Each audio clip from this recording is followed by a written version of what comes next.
Well, thank you. We are going to go ahead and start this joint hearing, and I want to first begin by welcoming everyone. My name is Robert Garcia, and I'm the ranking member on the House Oversight Committee, and I especially want to thank Senator Blumenthal for his incredible leadership. This is our second joint hearing between our two committees in both, of course, the Senate and the House. And today, of course, we're going to be examining the use of violence in immigration enforcement. And so this is a very important moment for us as a committee, and of course, an important moment for us to understand what is happening across this country. And so we are, of course, excited to be here and understand how important it is for everyone to really understand what's going on at this moment. We're also going to be hearing from a variety of witnesses as well, and we're very grateful to everyone for being here. I want to also just mention that we're going to have members of the Senate as well as members of the House that will be coming in and out to ask questions. And so I want to welcome, of course, our members of the House Oversight Committee. And then, of course, we're going to be having members of the U.S. Senate here as well. I'm going to begin with some opening comments. Then I'm going to turn it over to Senator Blumenthal, who's also going to be introducing our two of our first witnesses that are here. We'll be hearing from them in just a minute. Welcome to both of you, of course. And then we'll be going on to questions after the two sets of opening statements. And so we'll go ahead and begin. I want to just note that we're here because the Department of Homeland Security, ICE, and of course, broader agencies across DHS are completely out of control. And because Congress has a responsibility to step in when constitutional rights are being violated. Now, in December, of course, Senator Blumenthal and I convened a hearing to call out the unlawful arrests of U.S. citizens detained by ICE and CBP.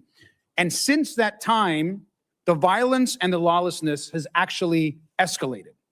So we're going to continue to hold hearings, and we're going to continue to push back. I want to begin by just showing this chart right here. Now, back in July, Donald Trump and Republicans passed a law that cut hundreds of billions of dollars from healthcare and food assistance. And they used that money to hire thousands of ICE agents who are now terrorizing cities and killing United States citizens. Now, this chart shows how they made ICE the highest funded law enforcement agency in the history of the United States. 10 years ago, the ICE budget was less than $6 billion. Last year, it was over $85 billion. And if you look at funding for the agency and look at what just happened in the last year, it is stunning to see how much we are spending across this country to terrorize, disfigure, in some cases kill U.S. citizens and people across this country. Now, Oversight Democrats have tracked, reviewed, and vetted over 470 incidents on our immigration enforcement dashboard, and 186 of them include problematic uses of force by agents. Now, these are not isolated mistakes. They are a clear pattern. And we know that's a tip of the iceberg. We're seeing ICE, CBP, other parts of DHS, all across our country terrorize communities. We've seen warrantless searches of homes and vehicles. We've seen folks arrested, detained with no criminal history. We've seen folks be sent to detention centers only to be released with no explanation as to why. Now, American citizens and innocent people have been brutalized, and our witnesses today will testify to that. And to be clear, we've seen people dragged from cars, beaten, gassed, attacked with crowd control weapons, blinded, like back in my home state of California, left with broken ribs, run off the road, beaten, injured, disfigured, and shot. Officers have been ordered to enter homes without warrants in violation of the Constitution. And we've also seen the federal government labeling American citizens as domestic terrorists, calling people, quote, assassins, and falsely claiming they intended to kill law enforcement, which we know, of course, has been untrue. We're seeing the results of policies set by powerful people of no respect for the Constitution, no respect for the law, no respect for basic humility.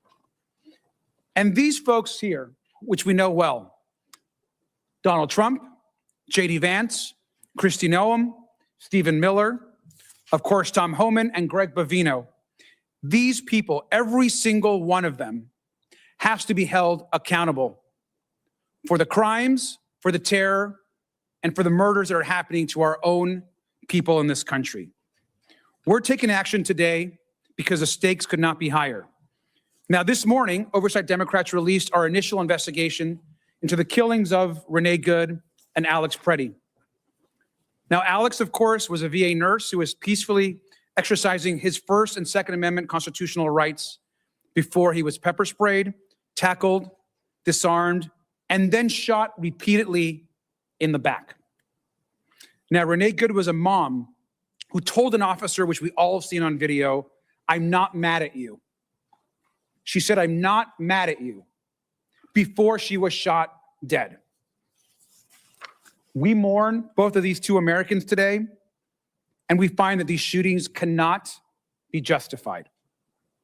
We also know they were part of a broader pattern of escalating unlawful violence by the Trump administration and DHS to intimidate dissent. Now, this administration then lied about the events and is now obstructing independent investigations to cover up misconduct and deny accountability to the victims and to the public. Our hearing today will build on evidence, not just that we put out in our reports, in our investigation, but the incredible work being done by the Senate, its various committees. And again, I especially want to thank Senator Blumenthal for his leadership of holding these hearings. The stories that we're going to hear today are hard to tell and they're hard to hear. So I want to thank again our witnesses for the courage and the strength that it takes to be here today. This is a step towards accountability, and we know that the courage, that the strength that you all have that are bringing is in light of what you're hearing from the administration. I think it's important for the public to recognize that this administration has lied, has defamed, and has smeared people that have been peacefully protesting. They've weaponized the Department of Justice to silence protesters, observers, and of course, journalists. But I also remind folks that Donald Trump won't be president forever. Kristi Noem won't be the secretary forever. And when you serve this country in an elected office or in uniform, you swear an oath to the Constitution. You pledge to work for all Americans. You don't get a license to kill, and there's no absolute immunity. We're going to stand up for the rights of our communities, and we believe strongly that we need to hear the stories of those that are in front of us today. I want to thank our witnesses for the courage, and I want to yield back to our host today, and really the person that's been organizing and leading all of these hearings, Senator Blumenthal. Thank you so much, Representative Garcia. Working with you has been a great experience in partnership, and I am really gratified that we're going to continue our work, continue our investigation, continue our efforts to hold DHS accountable. This hearing is extraordinary and unprecedented, but so is the inhumanity and brutality that we've seen from a government agency. With us today are brave Americans who have come forward to speak truth to power. That phrase is overused, but truly it applies today. With us in spirit are also Renee Good and Alex Preddy, in spirit. They should be here in person, but they were murdered. They were murdered by their own government. They were killed in cold blood. And I can only imagine how painful it must be for you to see that image of your sister, which speaks to your courage, your guts, your grit and determination to be here. And you have won the admiration and gratitude of all of the colleagues here and many others and Americans throughout the country. The witnesses here bear the scars of government lawlessness and DHS brutality, mental scars as well as physical scars. They're here as the face and voice of Alex and Renee and of thousands of others who span the country and who have experienced this inhumanity. And let's be very clear. These stories are not just about Minneapolis. People here from all over the country. These stories span the country. The nation is Minneapolis. We are all Minneapolis. And these stories are a call to action. I was in this room just a few hours ago at a hearing of the Armed Services Committee. I sat on this dais as we heard from witnesses about our national nuclear security in the face of threats from enemies and adversaries abroad who have nuclear weapons. We are here about a matter of national security that is equally important to the one that we heard about this morning. The violence unleashed by the Trump administration against our fellow citizen can touch any American at any time, any one of you who are listening by live stream or C-SPAN, or who are hearing and seeing this hearing. Whether you're going to a church clothing drive, to make a donation, on your way to a doctor's appointment, or even heading home from dropping your 6-year-old son off at school. Real stories we will hear today. These stories, and far too many others, demand that every one of us stand up against the injustices and demand accountability. The directives underlying this lawlessness come from the top. Those pictures of the leaders that Representative Garcia showed you are ultimately the culprits here. They bear responsibility. They are the ones who issued the quotas for arrests and detention that are driving the brutality. They are the ones who have issued a policy directive, kept secret until a whistleblower came to me, showing that the acting director of ICE is authorizing agents to break down your door, ransack your home, terrify your children, detain and arrest you, as has happened countless times across the country. The top ranks of DHS are more than complicit. They are the driving force behind this brutality, and they should be held accountable. They've not only directed those actions, but also the lies and misinformation that have been presented to courts in violation of the duties lawyers have to present only the truth to courts. And they have engaged in character assassination against today's witnesses, as well as countless others, including Alex and Renee. We are at a defining moment. It's a moral moment. We are determined to continue to investigate and uncover wrongdoing, but we'll also seek action for accountability and justice. My feeling is that we should demand a complete overhaul, a rebuilding of DHS and the agencies that fall here. These reforms should include body cameras and identification on every officer, masks off at all times, rigorous use of force training and policies, independent investigations into acts of violence, and ongoing monitoring of these agents. A police force that has these kinds of systematic failings would be supervised by a monitor. And we've seen it in Connecticut, as my colleagues have seen it in their states around the country. And most important for me, rights of citizens to seek redress, rights of anyone to have recourse in the courts to make sure that agents violating their rights are held accountable. If you go to your local police chief and ask, what are the norms? Every one of the demands that I've listed here is going to be recounted to you, including a right of action on the part of people to seek accountability. It can be done with 4 words. 4 words in the current United States Code, 1983.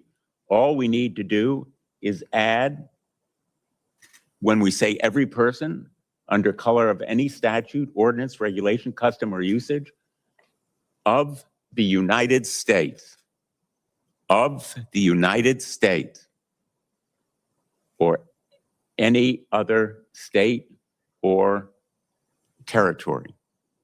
That basic responsibility ought to be the right of every citizen, because we know that rights without remedies are empty promises.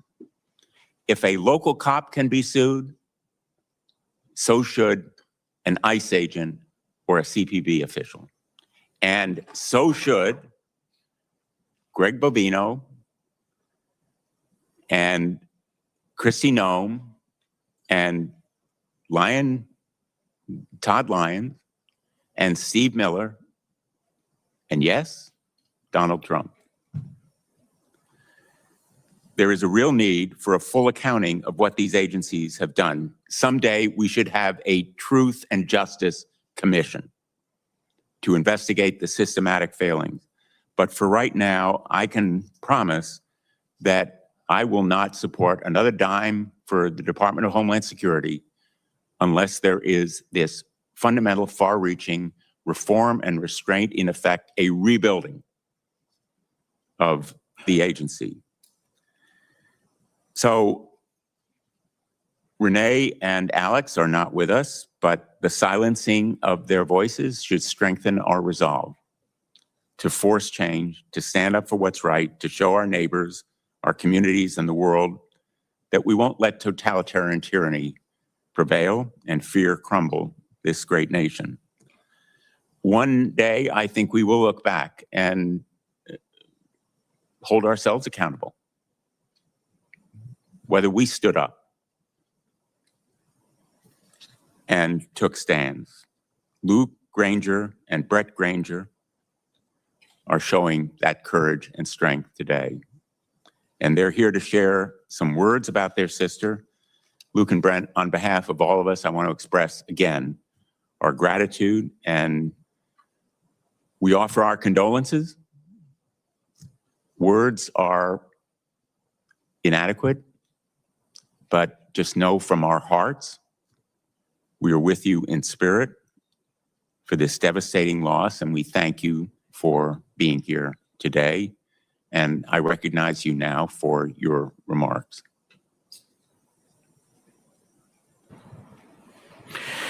Thank you, Ranking Member Blumenthal and Ranking Member Garcia, and distinguished members of Congress. My name is Luke Ganger, and I'm here with my brother Brent. Renee Good is our sister. We're here on behalf of Nay's big family and those who loved her. We're here to ask for your help. I was talking to my 4-year-old last week when she noticed I was not doing well. I had to come here today and talk to some important people. She knows that her aunt died and that somebody caused it to happen. She told me that there are no bad people and that everyone makes mistakes. She has Nay's spirit. The deep distress our family feels because of Nay's loss is in such a violent and unnecessary way is complicated by feelings of disbelief, distress, and desperation for change. In the last few weeks, our family took some consolation, thinking that perhaps Nay's death would bring about change in our country, and it has not. The completely surreal scenes taking place on the streets of Minneapolis are beyond explanation. This is not just a bad day or a rough week or isolated incidents. These encounters with federal agents are changing the community and changing many lives, including ours, forever. And I still don't know how to explain to my 4-year-old what these agents are doing when we pass by. Our family is deeply grateful for the outpouring of love and support from the community in Minneapolis and from people across the country and around the world.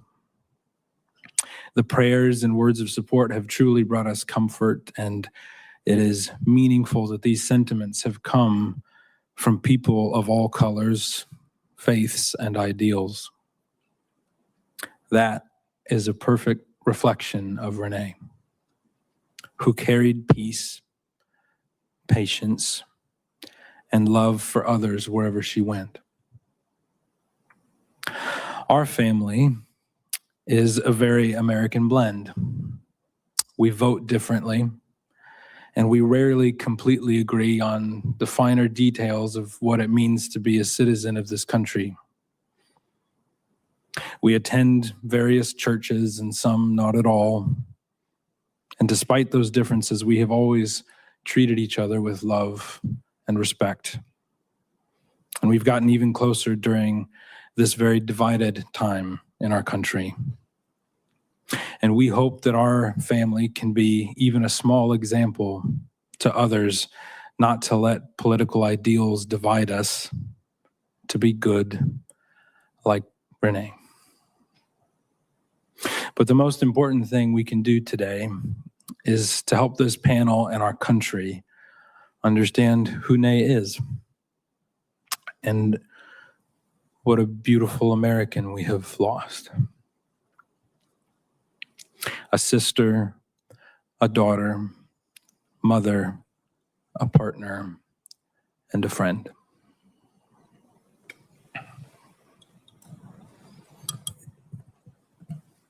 Good afternoon.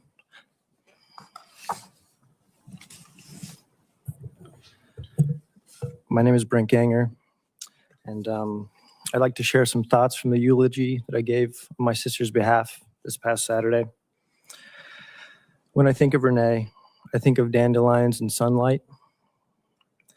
Dandelions don't ask permission to grow. They push through cracks in the sidewalk, through hard soil, through places where you don't expect beauty, and suddenly there they are, bright, alive. Unapologetically hopeful. That was Renee. And sunlight, warm, steady, life-giving, because when she walked in a room, things felt lighter, even on cloudy days. Renee had a way of showing up in the world that made you believe things were going to be okay. Not because she ignored the hardship, but because she chose optimism anyway. She chose to look for what was good, what was possible, and what was worth loving. Renee loved fiercely, openly, and without hesitation. As a mother, Renee poured herself into love. The kind of love that shows up every day, that sacrifices quietly, that cheers loudly, that believes deeply. Her children were and are her heart.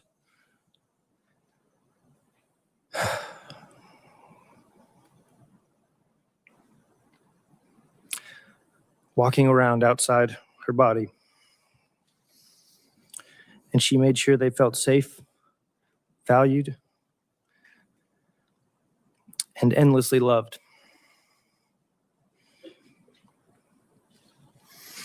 As a sister, she was constant. Someone you could lean on, laugh with, or just sit in silence beside. She had a way of making you feel understood, even when you didn't have the words yet. She didn't just listen, she saw you. She believed in second chances. She believed tomorrow could be better than today. She believed that kindness mattered, and she lived that belief. Even when things were hard, Renee looked for the light. And if she couldn't find it, she became the light for somebody else. It was the excessively ordinary things that made Renee so beautiful. There are billions of people who now know her name, and it would be so easy to fall into the false belief that great heroic things are required to overcome difficult things in the world. But as Tolkien wrote, it is the small, everyday deeds of ordinary folk that keep the darkness at bay, small acts of kindness and love.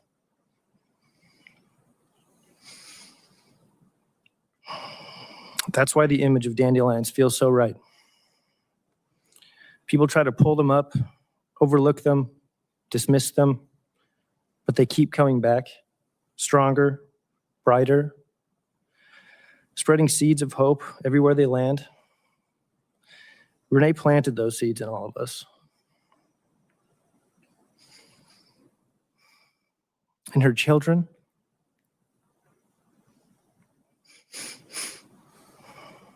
in her family,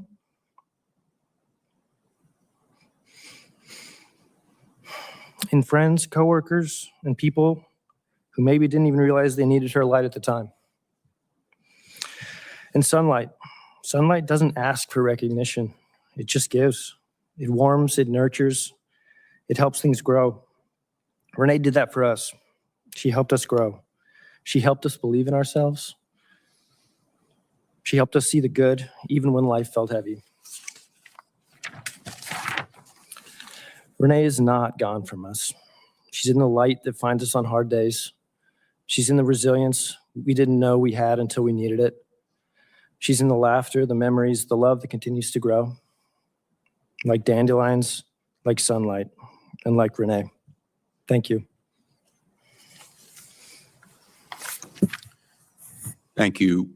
Thank you, Brent and Luke, for that really powerful appeal to the nation's conscience. And I hope to our colleagues on both sides of the aisle, and I hope that all of our colleagues will join in seeking the action that you just described that is so important, not just as a tribute to your sister, but as a way to prevent the kind of lawless brutality that caused her death, literally murder. So thank you for being here today. We are going to now have the second panel come forward and excuse the first.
We're ready to begin the second panel. I want to welcome all five of you and reiterate our thanks to every one of you for being here.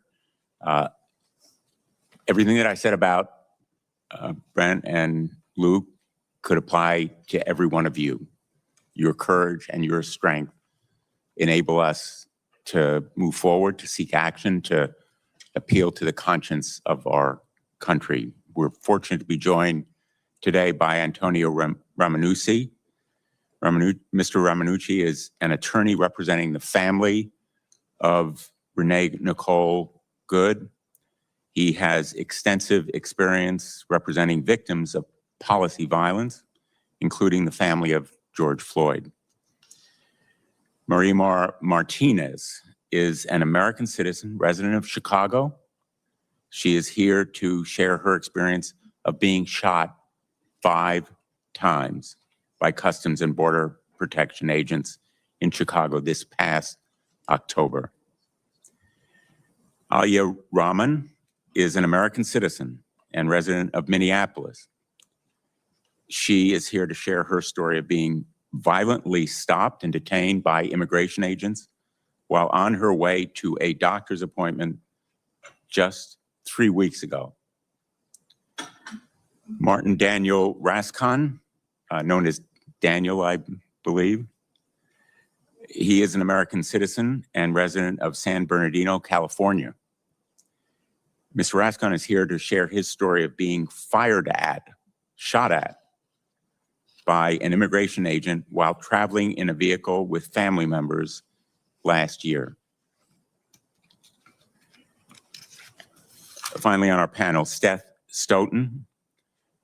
He is a former police officer and professor at the University of South Carolina School of Law, where he is faculty director of Excellence in Policing and Public Safety. He is here to share his expertise about the proper methods of policing, including when and where it is appropriate for police to use force. Mr. Ramanucci, we'll begin with your testimony. Ranking Member Blumenthal, Ranking Member Garcia, and distinguished members of Congress. My name is Antonio Ramanucci, and I am a civil rights and tort litigation attorney with the deep honor of representing the Renee Good family for her tragic shooting death by federal agents in Minneapolis. I have handled excessive force cases across the country for decades. My colleagues and I are deeply distressed at these invasions onto a fellow American's civil rights by our own government that have gone well beyond the initial scope of removing criminals. The occupation by ICE and CBP in our cities is way beyond their mission, leading to unnecessary provocation that causes needless harm and death. These operations in multiple states have routinely and consistently included violations of the Constitution. We call for an immediate end of false narratives by federal officials about the victims of excessive force.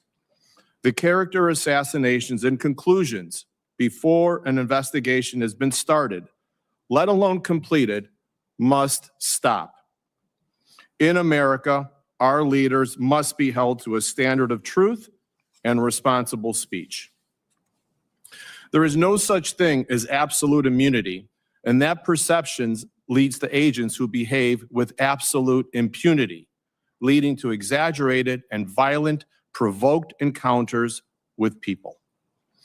This is an unprecedented and deeply unsettling time, and the roadmap to navigating this national crisis lies within this august body. My job today will be to share information about the process to hold federal officers accountable for actions we believe are violations of constitutional rights in the face of other investigative bodies failing to do so. In Renee Good's civil case, our team has promised to provide transparency about what happened to her as we continue our independent investigation in an aggressive way, but also in a moral and ethical manner. We want to be the voice of reason for the country that wants to understand and deserves the facts. For example, we wrote and shared a letter to relevant federal agencies asking for responsible handling and preservation of evidence, such as Renee's vehicle, records of the agent's declared injuries, his cell phone, and any statements he made about the use of force and protesters. At the family's request, we conducted an independent autopsy of Renee's body so we could better understand her injuries and her experience in those final moments. and we release some of those high-level results, again, to provide transparency and truth to Americans. And lastly, we are providing information to the public on reasonable policing policies and practices so people can view the video of Renee's death through that lens. The lens is a wide-angle one where the totality of circumstances must be viewed and not just one frame. The United States legal system allows for individuals to pursue civil justice with the suit against a city, county, or state for the conduct of its officers and against the officers individually. These types of legal claims are made under what is called 42 U.S. Code Section 1983. This was part of the Federal Civil Rights Act of 1871 and is essential for accountability when an officer behaves unconstitutionally. Keep in mind that this act is 155 years old and desperately needs an amendment. However, similar legal action against federal law enforcement officers like ICE or Border Patrol is not currently allowed under Section 1983. There is a current possible path of civil recovery through the Federal Tort Claims Act, or FTCA, but this is challenging. It requires first the filing of a claim with the government agency that has harmed you, and then waiting up to 6 months for a reply. Our current paradox is that America should not require the permission of the federal government to sue the federal government for cases like Renee Good or Alex Preddy. If the government must give you permission to seek accountability for violation of constitutional rights, then your rights are just words on paper. There is a legislative remedy to this paradox. At the state level, Minnesota and other states can pass bills making it a state law to violate constitutional rights. In Illinois, we did this by signing House Bill 1312.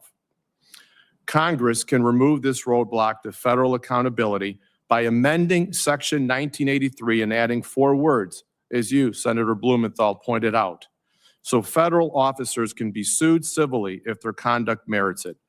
The current language spells out that state, county, and municipal law enforcement can be sued, and Congress would only need to add the words "or the United States" to the list of governments whose officers could be brought to civil justice. It's that simple.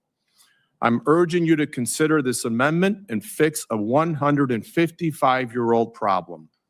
The current path to hold federal officers accountable is narrow and an uphill climb, and that will not deter us in the Renee Good case.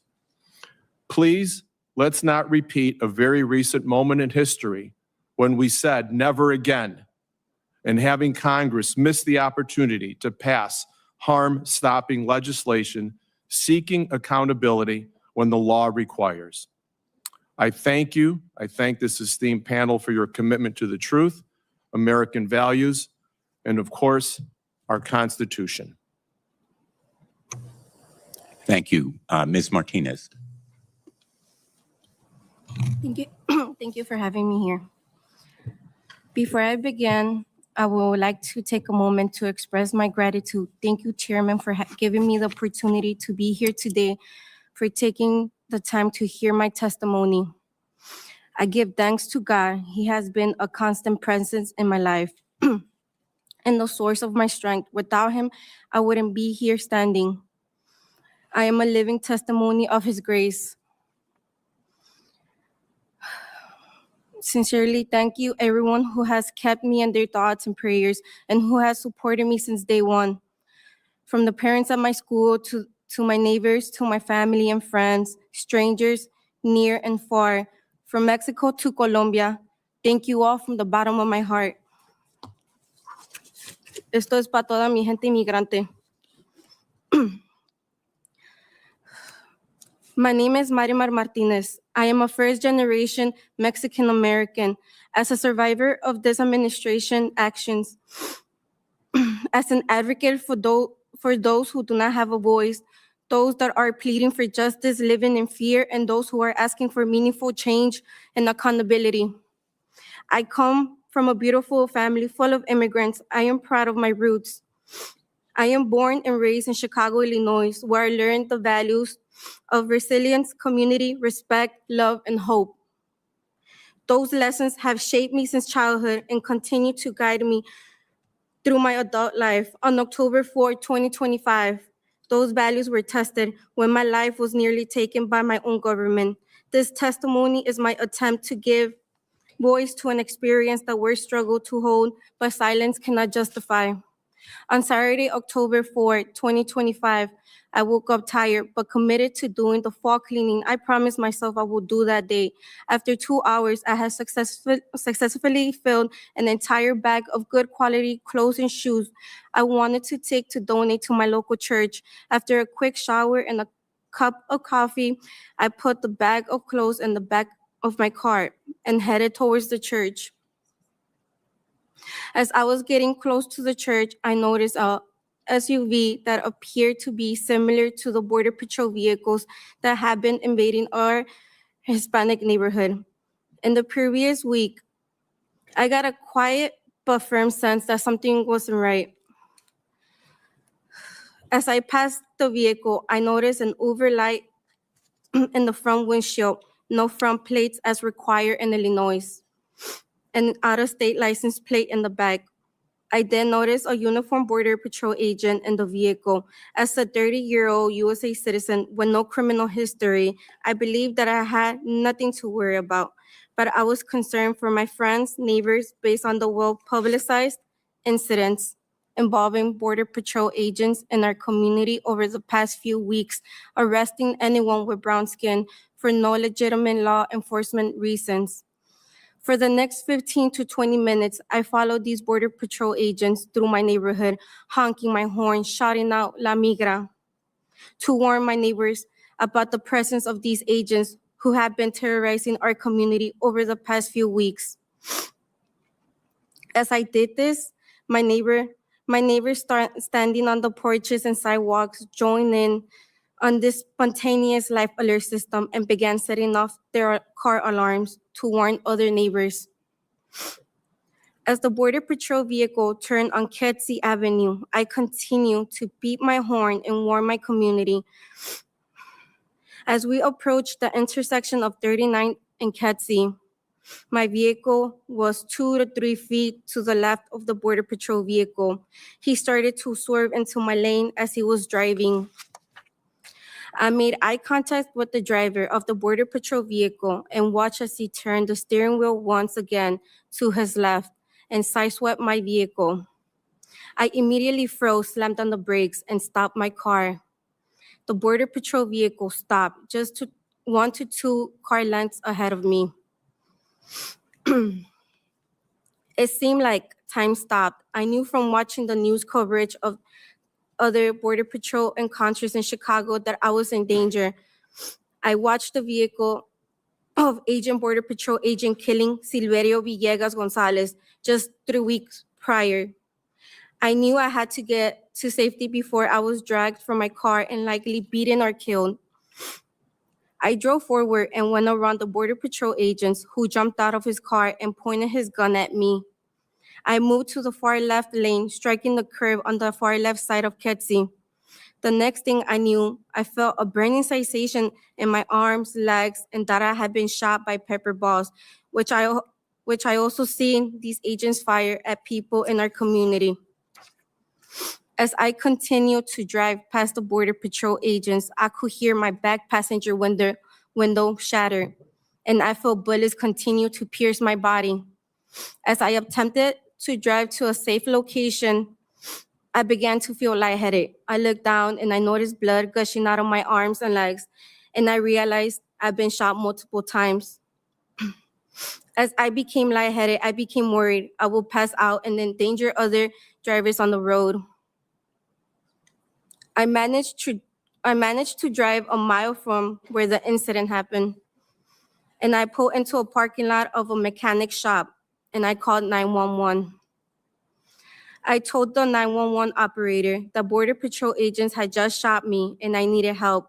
I recall some of the workers from the shop sitting me down in a chair as I was waiting for help, but I was losing this battle. I saw my life flash before me and slowly began to think this was the end for me. And before losing consciousness, the next thing I remember is the EMT putting me on a stretcher, taking me to the hospital. At the hospital, I remember seeing multiple agents standing around, watching me be treated for my wounds. My arms, legs, and chest were all wrapped in bandages. I had 7 bullet holes in my body. I remember the agents rushing the nurses to finish up so they could take me with them. I still felt dizzy. I was not able to fully process what had happened to me. After being at the hospital for less than 3 hours, I was discharged from the hospital and took custody of the FBI. As we left the hospital, I was escorted out through the back in a wheelchair. I observed over dozens of Border Patrol agents waiting outside the hospital. One of the agents came up to me with his cell phone and took a photograph of me. It was the same agent who had previously kept coming in and out my room, and I had to repeatedly tell him to leave. I told him I did not consent for him to photograph me, but he did not care. It still haunts me that this agent has my photo on his phone. Was this the agent that shot me? Was this a trophy for him? I was next taken to the FBI building for further processing because they rushed me out of the hospital so quickly the blood started soaking through the bandages. I heard the agents talking about how the jail will not accept me in this current condition. I begged the agents to take me to a different hospital to give me proper medical care. Seeing me stand in a pool of my own blood, they were concerned about my health.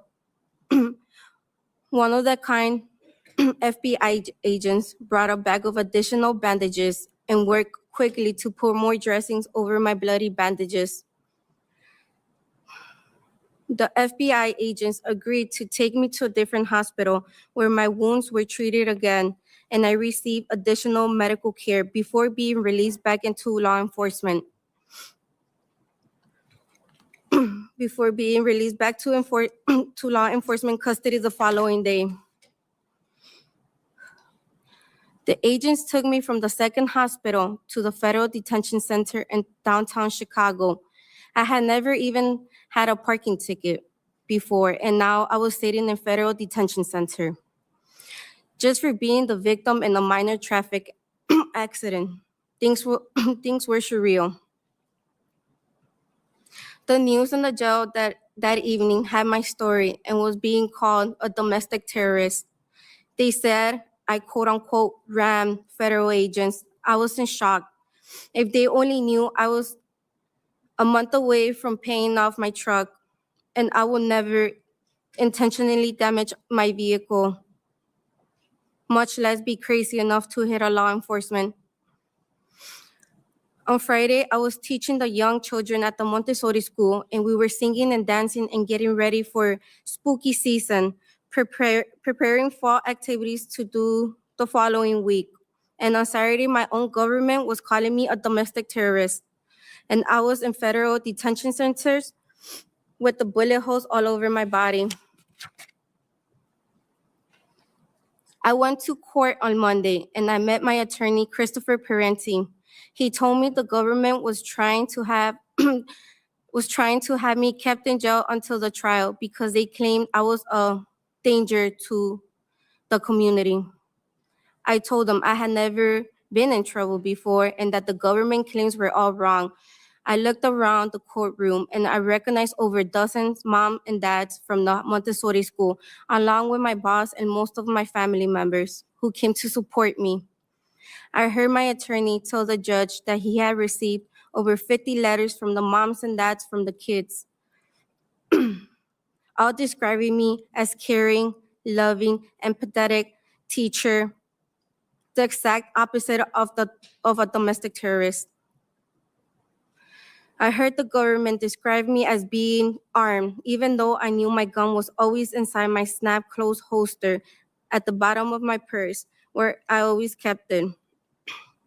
The prosecutor told the judge there was no allegation that I have took the gun out my purse, but that did not stop DHS from continuing to say I was armed. During this incident, my attorney explained to the judge that I have a valid concealed carry license and that as a young woman living in Chicago, I carry a gun to protect me from danger. Thankfully, the judge quickly denied the government's detention request and released me on bond that day. Over the next 6 weeks, everything was surreal. I continued to work and teach my children, but knowing that I was under federal indictment and facing felony charges and potentially years in federal prison over a minor car accident where the other driver was at fault and attempted to kill me was terrifying. There was times where I did not believe this was all real, and then I would touch my bullet wounds and knew it was certainly real. Imagine waking up every morning reliving this trauma. I would go to work each day to take care of my children. I knew my attorney was hard at work and exposing the lies of ICE. I knew the truth of what happened. The agent swerved into me. The agent shot me as I drove away from him. My attorney and his investigators found videos, evidence demonstrating the agents were lying. And I knew that no press release or tweet could ever trump the power of the truth. 2 weeks before the government dismissed all the charges in my case, I sat in federal court and watched from 20 feet away as the Border Patrol agent who attempted to kill me testified at a hearing. Agent Charles Exum. Charles Exum, my attempted executioner, was Charles Exum. I hope the government does not consider my use of his name here to be considered doxing. But I think it is important now that the truth is out of this case is exposed, that people know his name, Charles Exum.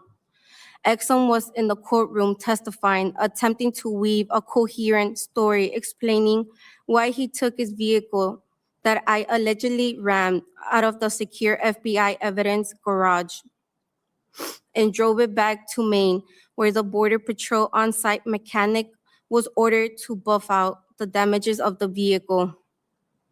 This was all done prior to me or my attorney having the ability to examine the vehicle. Because he did this, no expert witness will ever be able to prove that it was Exum who swerved into my vehicle. Watching Charles Exum testify made me sick to my stomach. I grew up revering law enforcement. Prior to this incident, I had great respect for local and federal law enforcement. I knew every day they put their lives on the lines to keep me safe, to keep the kids at my school safe. And I thought to keep everyone in our community safe. But seeing what ICE was doing in our community at this time changed my view of law enforcement. This administration has misled the American people by claiming it will focus on the quote-unquote worst of the worst, while their actions show otherwise. Evidence from these operations, including statements made under oath, reveals a pattern of misleading the public. The government told the people they were targeting the worst of the worst, but their actions demonstrated otherwise. They are not targeting the worst of the worst. They are targeting individuals who fit a certain profile, who simply have a certain accent, a non-white skin color, just like me. This raises serious concerns about fairness, discrimination, and abuse of authority. The lack of accountability for these actions is deeply troubling. We, the people, are tired of this misconduct and demand transparency and accountability. Seeing Charles Exum sit in federal courtroom and lie about what happened that day completely eroded all my trust in law enforcement. I know just because Exum is not telling the truth that I cannot hold that against all other law enforcement. But to be honest, I don't know if I will ever view law enforcement the same way again. As my attorney showed the court the disgusting text messages Exum sent to his fellow Border Patrol buddies, literally bragging about how many times he shot me, I got sick to my stomach, seeing how a federal law enforcement officer would talk this way about shooting me, a woman who he swore into, was both eye-opening and heartbreaking. Thankfully, I survived Exum's attempted murder of me and was able to shine a light on his lies. But what about all the others who either did not survive or were not fortunate enough to have videos proving the agent's lies? I know deep down this was God's purpose in having me survive Exum 5 bullets. It was for this moment to happen so that the world could see these text messages, which were a window into the soul of the USA Border Patrol at this critical time in our country history. 14 days after Exum was confronted with his own disgusting text messages, my attorney called me with the wonderful news that the government was dismissing all my charges against me. We showed up in court later that day, and some of the same parents from the Montessori school who came to support me at my arraignment were there again, this time with tears in their eyes as they heard Judge Alexakis tell me I was free to go and the charges were dismissed with prejudice. I have learned that surviving the physical wound was only the beginning of this long and painful journey. The real battle started after. In the weeks that followed, I thought I would feel great, but still struggle. I struggle with the memories of the day, the initial swerving into me by Agent Exum, the shots ringing out, and the burning sensation as the bullets ripped through my skin and body. The images of the puddles of blood dripping from my dressings, listening to FBI agents arguing about whether the jail will accept me in this condition. Later in federal prison, staring out through a small window looking out into Clark Street. As I struggle every day with the physical pain and the suffering. I cannot close my hand yet to hold the pen. I try to play with the children at my school, and I am in insignificant pain as I attempt to do things I was easily able to do before October 4. I attend weekly physical therapy sessions to work on these issues and hope one day I can move in the same way I was able to move prior to October 4. I know that what happened to me in the matter of seconds on October 4 will unfortunately be with me for a lifetime. The physical scars will always be there in the mornings and evenings when I get dressed and I stare at my body, now permanently disfigured by the 5 lead bullets Exum fired into me. They will be there this summer when I head to the beach with my dogs and family. They will be there when I get down on the floor with my students and work with them on their motor skills. And perhaps even worse, the mental scars will always be there as a reminder of the time my own government attempted to execute me, and when they fell, they chose to vilify me. I am Renee Good. I am Alex Preddy. I am Silverio Villegas Gonzalez. I am Keith Porter. They should all be here today. I know each of them would trade my bullet wounds and lifetime of mental distress and a heartbeat to be able to be back with their loved ones this afternoon. And we must also remember the countless other souls who lost their lives at the hands of these entrusted with authority. I know that by being a survivor, it is my duty to be here today to let you elected officials know what is happening on the streets of our country, because silence is no longer an option. This needs to stop now. Why do we continue to wait for more public executions when we have already seen the evidence in our TVs and computer screens? We have heard the testimonies. We have watched the pain unfold in real time. How many more lives must be lost before meaningful action is taken? The United States is and will always be a country of immigrants, built by immigrants. We are a country of love and tolerance. This is the land of the free, the land of the opportunity, and the great nation that people around the world aspire to call home. And prior to this recent war on immigrants, we were a country where law enforcement acted lawfully and appropriately, with respect of all human life. I am happy to see people of different nationalities speak up. This is the spirit of love, unity, and courage. This will make America great. I am asking you today, pleading with you to please help bring back the America I grew up loving and idolizing. In America, the values human dignity, protects life, and lives up to the ideals our founding fathers proudly proclaim. If there's no justice for the people, let there be no peace for the government. Thank you for your time. Thank you, Ms. Martinez, Ms. Rahman. And I'm going to suggest to the witnesses that we stay to 5 minutes because we're running a little bit behind. Thank you.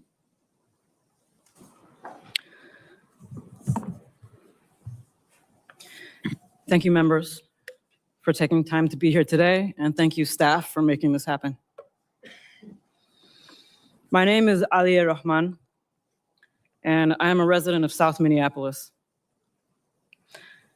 I'm a Bangladeshi American, born in northern Wisconsin, and I'm a disabled person with autism and a traumatic brain injury. Not all autistic brains do this, but mine fixates on sounds, numbers, and patterns. And while what the world saw happen to me exactly 3 weeks ago today on video was a terrible violation, it is still nothing compared to the horrific practices I saw inside the Whipple Center. So I am here today with a duty to the people who have not had the privilege of coming home. And I offer this data because these practices must end now. On January 13th, on the way to my 39th appointment at Hennepin County's Traumatic Brain Injury Center, I encountered a traffic jam caused by ICE vehicles and no signs indicating how to get around it. I had not wanted to pull into a blocked, chaotic intersection, but verbally agreed to do so and rolled down my window after an agent yelled, "Move, I will break your effing window." His first instruction. Agents on all sides of my vehicle yelled conflicting threats and instructions that I could not process while watching for pedestrians. Then the glass of the passenger side window flew across my face. I yelled, "I'm disabled," at the hands grabbing at me, and an agent said, "Too late." I felt immersed in a pattern, and I thought of Genoa Donald, an autistic Black man killed by police during a traffic stop in 2021. I remembered Mr. Sliberio Vega Gonzalez, who was killed by ICE in his vehicle last year. An agent pulled a large combat knife in front of my face, which I thought was for cutting me, and later learned was used to cut off my seatbelt.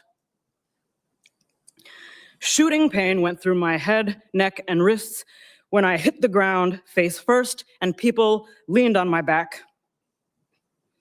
I felt the pattern, and I thought of Mr. George Floyd, who was killed 4 blocks away. I was carried face down through the street by my cuffed arms and legs while yelling that I had a brain injury and was disabled. I now cannot lift my arms normally. I was never asked for ID, never told I was under arrest, never read my rights, and never charged with a crime. Approaching the Whipple Center, I saw Black and brown bodies shackled together, chained together, being marched by yelling agents outdoors. I continue to hear the word bodies because that is how agents refer to us. We're bringing in a body. They're bringing in bodies, 7, 8 at a time. Where do I put them? We can't use that room. There's already a body in there. You have no reason to believe you will make it out alive if you are already being called a body. Agents repeatedly had to stop and ask how to do tasks. I received no medical screening, phone call, or access to a lawyer. I was denied a communication navigator when my speech began to slur. Agents laughed as I tried to immobilize my own neck. I asked for my cane and was told no, pulled up my arms and prodded forward in leg irons by agents laughing and saying, "Walk, you can do it, walk." Agents did not know if the facility had a wheelchair. When I was finally placed in one to be taken to interrogation, an agent taunted, "You were driving, right? So your legs do work." I pleaded for emergency medical care for over an hour after my vision had become blurry, my heart rate went through the roof, and the pain in my neck and head became unbearable. It was denied. When I became unable to speak, my cellmate pleaded for me. The last sounds I remember before I blacked out on the cell floor were my cellmate banging on the door, pleading for a medic, and a voice outside saying, "We don't want to step on ICE's toes." When I opened my eyes at Hennepin County's emergency room, I learned I was brought there to be treated for assault. The impacts of DHS detention on my physical, mental, and financial well-being and safety have been very severe, but I do not deserve more humane treatment than anyone else, US citizen or not. And I am here today with a strong spirit and a duty to the many people who haven't had the privilege to tell their stories or see their loved ones come home. I am extremely distressed by the pattern that violence from law enforcement has been happening to Black and Indigenous communities for centuries, and to DHS survivors for over 20 years. We call ourselves a civilized nation, but we lack rules and accountability around what a person claiming to be law enforcement is permitted to do to another human being. I am not afraid, and I'm not afraid to keep working on this problem even after ICE is gone. Thank you for your time. Thank you, Ms. Rahman. Mr. Rascon. Hello. Hello, good afternoon. And thank you for allowing our story to be heard. I am Daniel Rascon, a 23-year-old US citizen from SoCal. I'm the eldest of 3 brothers and father to a nearly 3-week-old baby girl. I operate a forklift for work and currently have my CDLA license and dental assisting certification. I'm no celebrity, but I am loved by many in my community, and there are many that I love and I'm thankful for. The morning of August 16th, 2025 would quickly become unforgettable, especially because my future father-in-law, Francisco Longoria, wanted me to run an errand with him and his son, Jonathan, when all I really wanted to do was just sleep in.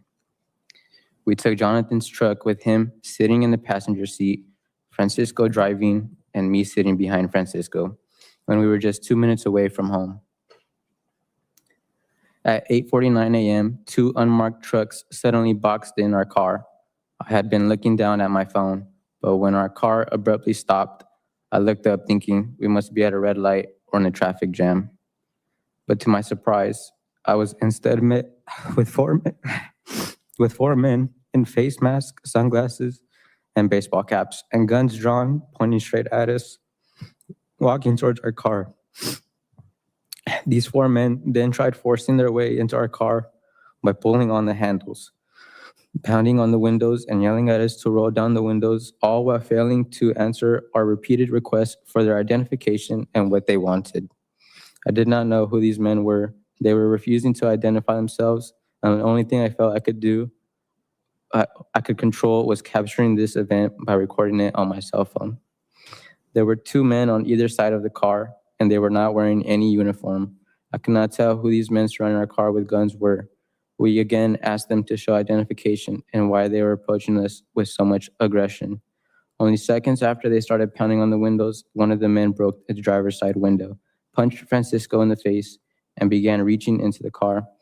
At the same time, a man on the other side of the car broke the passenger window where Jonathan was sitting and began reaching into the vehicle.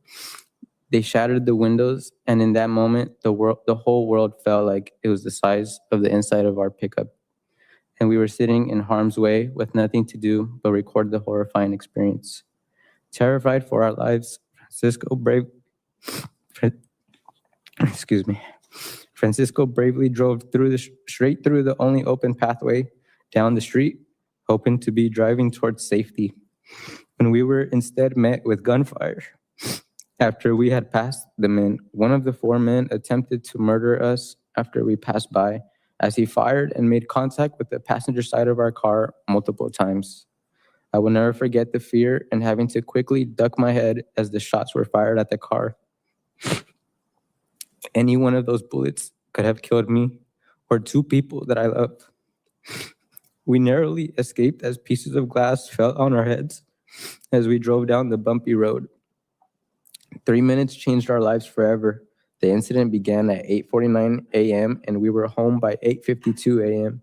We left home that morning with the truck in good condition, but we returned home with the,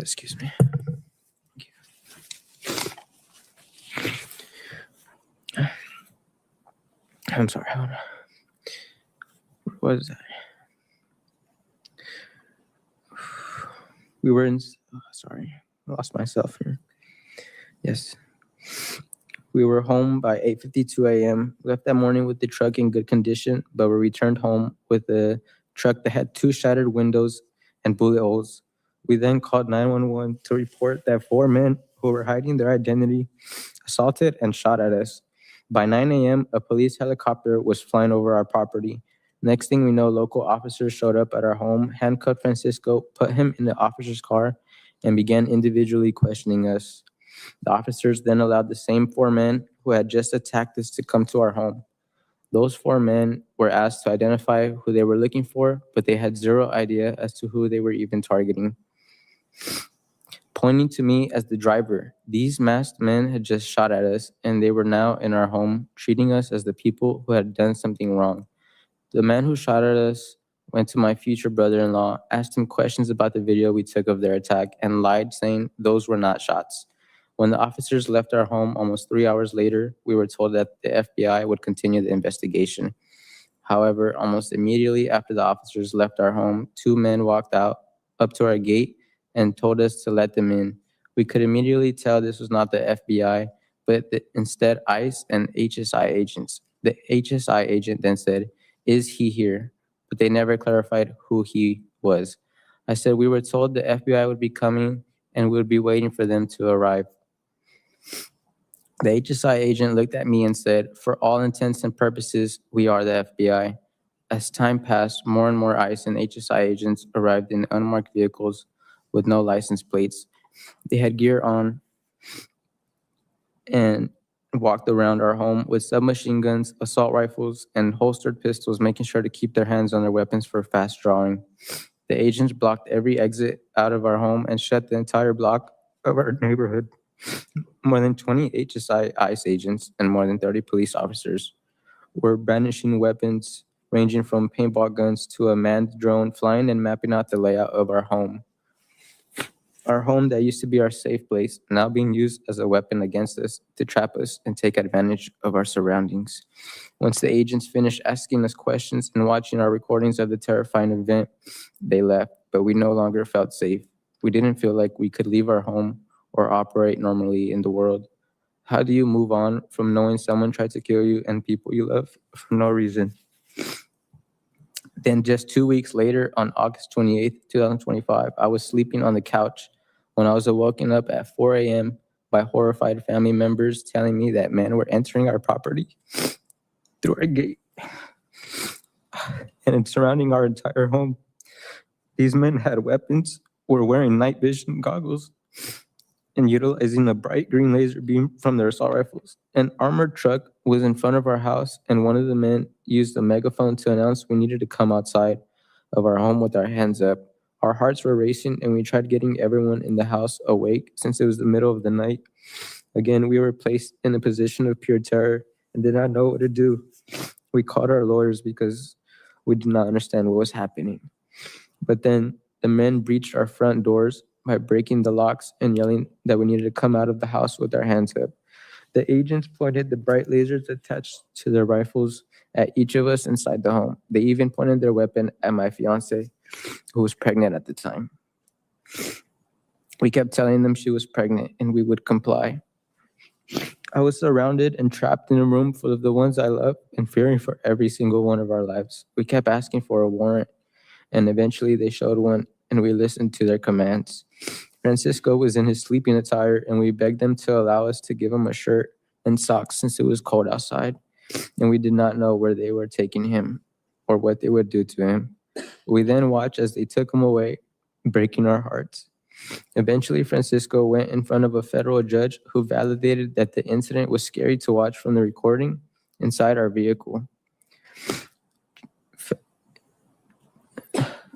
Despite the lies and misinformation given by the agents, the judge believed our truth, and eventually the federal charges were dismissed. However, Francisco was taken to immigration custody and held for 3 months, where he had to endure horrible conditions. Months later, Francisco was released on bond and able to witness the birth of his first grandchild, my daughter.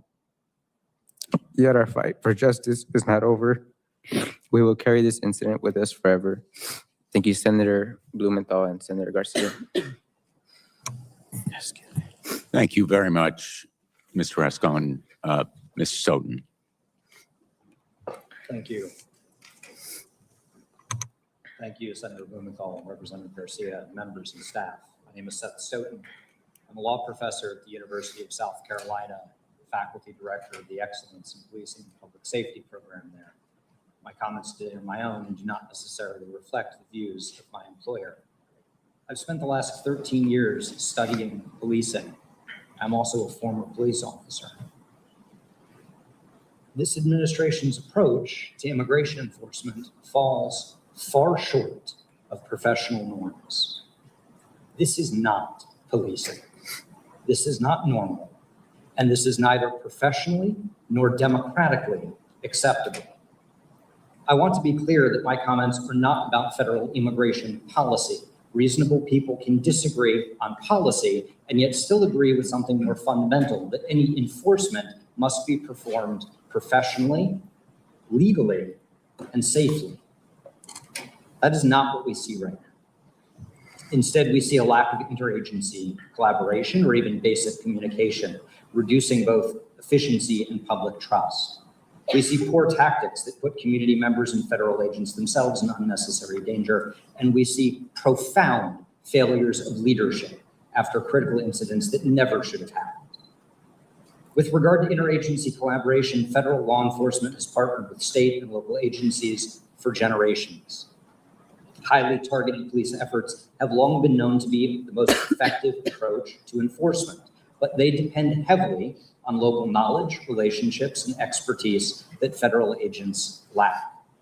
Today, we see federal immigration authorities simply ignoring established channels of communication, demanding state and local agencies blindly comply with federal priorities in contravention of basic tenets of federalism. We see federal immigration authorities sending in agents who appear to have no connection with, insight into, or even basic concern for the communities they are in. Having deprived themselves of a scalpel, federal officials have fallen back on the hammer, using dragnet-style enforcement tactics that are demonstrably overbroad. According to government data, more than half of ICE detainees have no criminal record, and only a very small percentage have been convicted of any violent crimes. We see similar departures from established professional norms when it comes to what immigration officials are doing in the field. Professional policing depends on clear identification, including uniforms, badges, and, in most cases, visible faces. Thank you.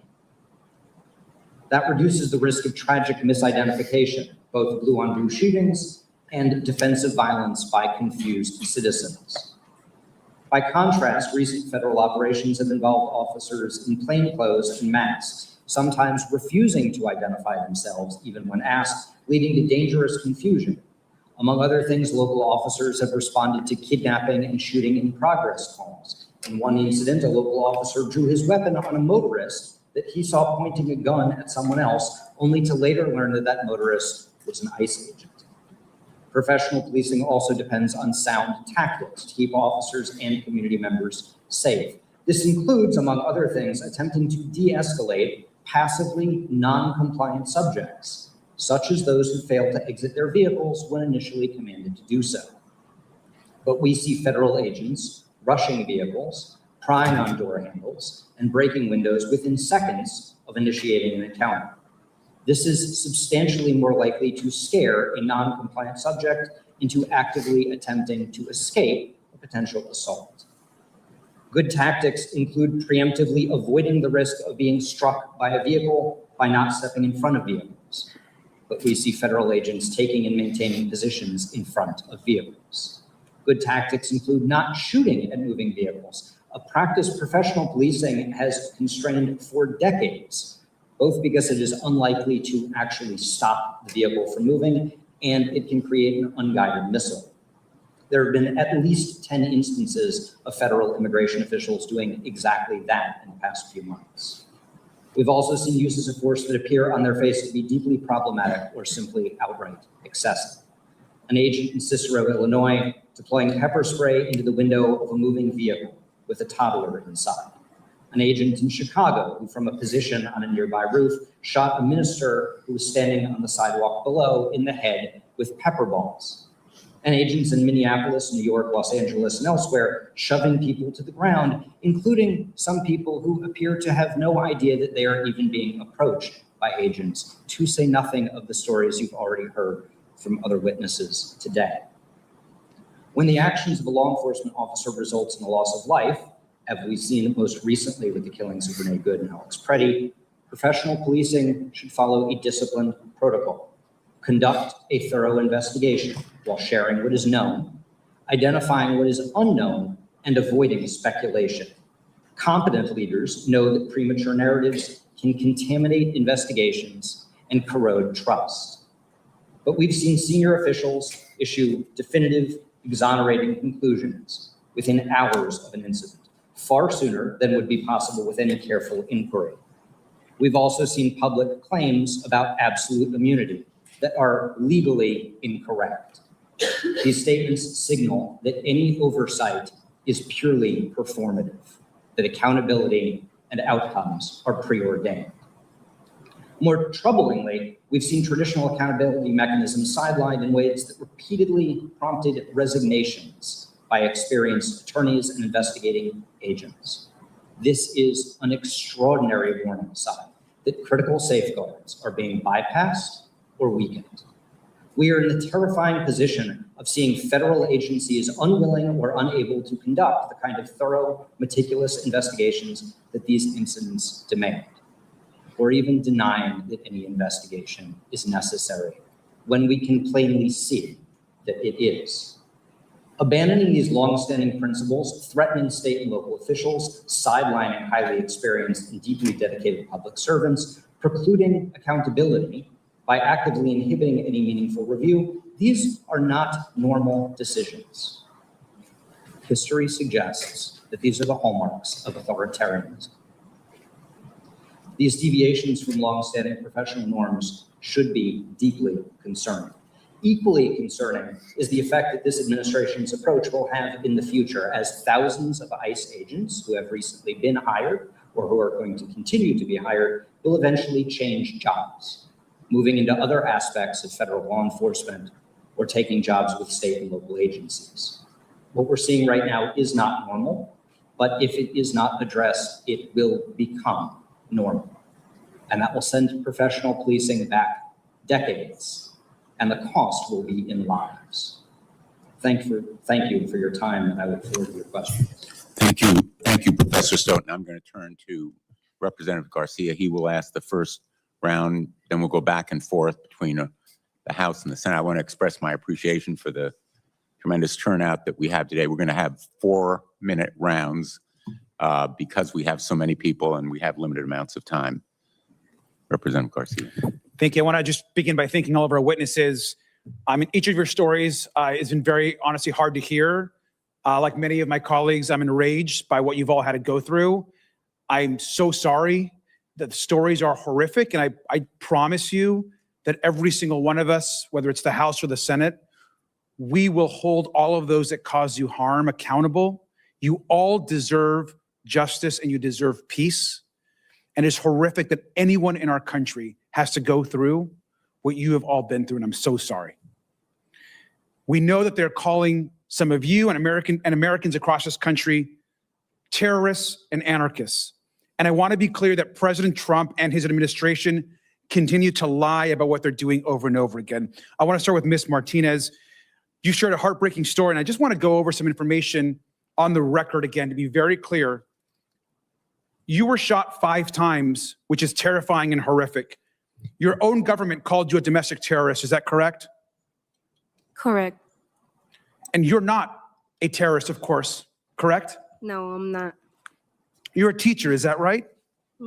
Yes, correct. You were convicted of no crimes, is that correct? Correct. Have you ever been convicted of a crime? Never. Never been convicted of a crime. But the government kept calling you a domestic terrorist even after all the baseless criminal charges against you were dismissed. Is that correct? Yes, correct. Would you agree that the government is trying to intimidate protesters and to encourage more violence? Yes. Is it true that in the body cam footage, the CBP officer told you to, and I'm so sorry for saying this, the officer told you to, quote, do something, bitch, before he fired? Yes. It's disgusting, shameful, and it gets worse. Ms. Martinez, these are images of texts sent by the agent who shot you. And they're actually disturbing to read, but I think it's important for the public to see this. The agent linked an article about your shooting and texted, read it, 5 shots, 7 holes. I fired 5 rounds and she had 7 holes. Put that in your book, boys. Oh, well, it is what it is. Shit happens. This is someone that works for the United States government. I fired 5 rounds and she had 7 holes. Now, he was talking about you, and it's our understanding that he was actually bragging about his aim shooting an unarmed American citizen. Is that right? Correct. I'm so sorry, Ms. Martinez. DHS has allowed the agent who shot you to remove evidence and to potentially destroy it. Is that correct? Correct. They're actively working to deny you justice to an American citizen who's been shot and almost murdered. I'm so sorry. I want to turn to Ms. Rahman very briefly. The government, and I'm sorry, it's important that, of course, that those are watching can see this. I'm going to turn this for a minute. I'm going to turn over to Ms. Rahman. Thank you. The image above you just saw, Ms. Rahman, we've taken it down, of course. Ms. Rahman, you were literally just driving to a doctor in your own city. Is that correct? That's correct. You shared that when officers were yelling at you, that you thought about others who had been shot. Is that correct? Yes.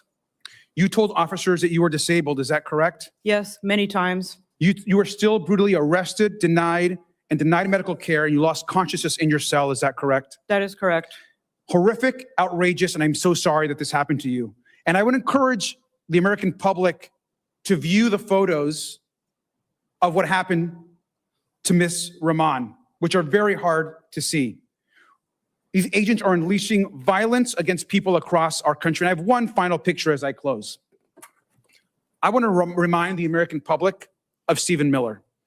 There's probably no single person in this government has done more damage and more harm to people across this country, immigrants and U.S. citizens, in the terror that is happening across this country than this man right here. And it's our job as a House, a Senate, and a united Congress to hold him responsible for the crimes that are happening to United States citizens. As a country, we have to do better. And with that, I yield back. Thank you very much. I want to express my apology as well. But the person who really owes you apology is Kristi Noem. And the leadership of that agency and the President of the United States owes you an apology as well. I'm going to hold up the same poster that Representative Garcia just asked you about. We thought alike. Great minds think alike. Ms. Martinez, Charles Exum. That's what Charles Exum had to say about shooting you. What would you say to Charles Exum? That I hope that he never goes through this pain again. I mean, I hope that him and his family never goes through this pain that what me and my family, we went through.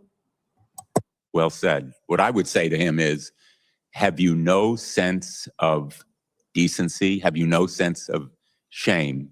Empathy. And I would say the same to Kristi Noem and to all at DHS responsible. Because what this poster shows is that those DHS agents made our streets less safe. ICE and CBP are making our neighborhoods less safe. If an agent of the United States government can shoot you,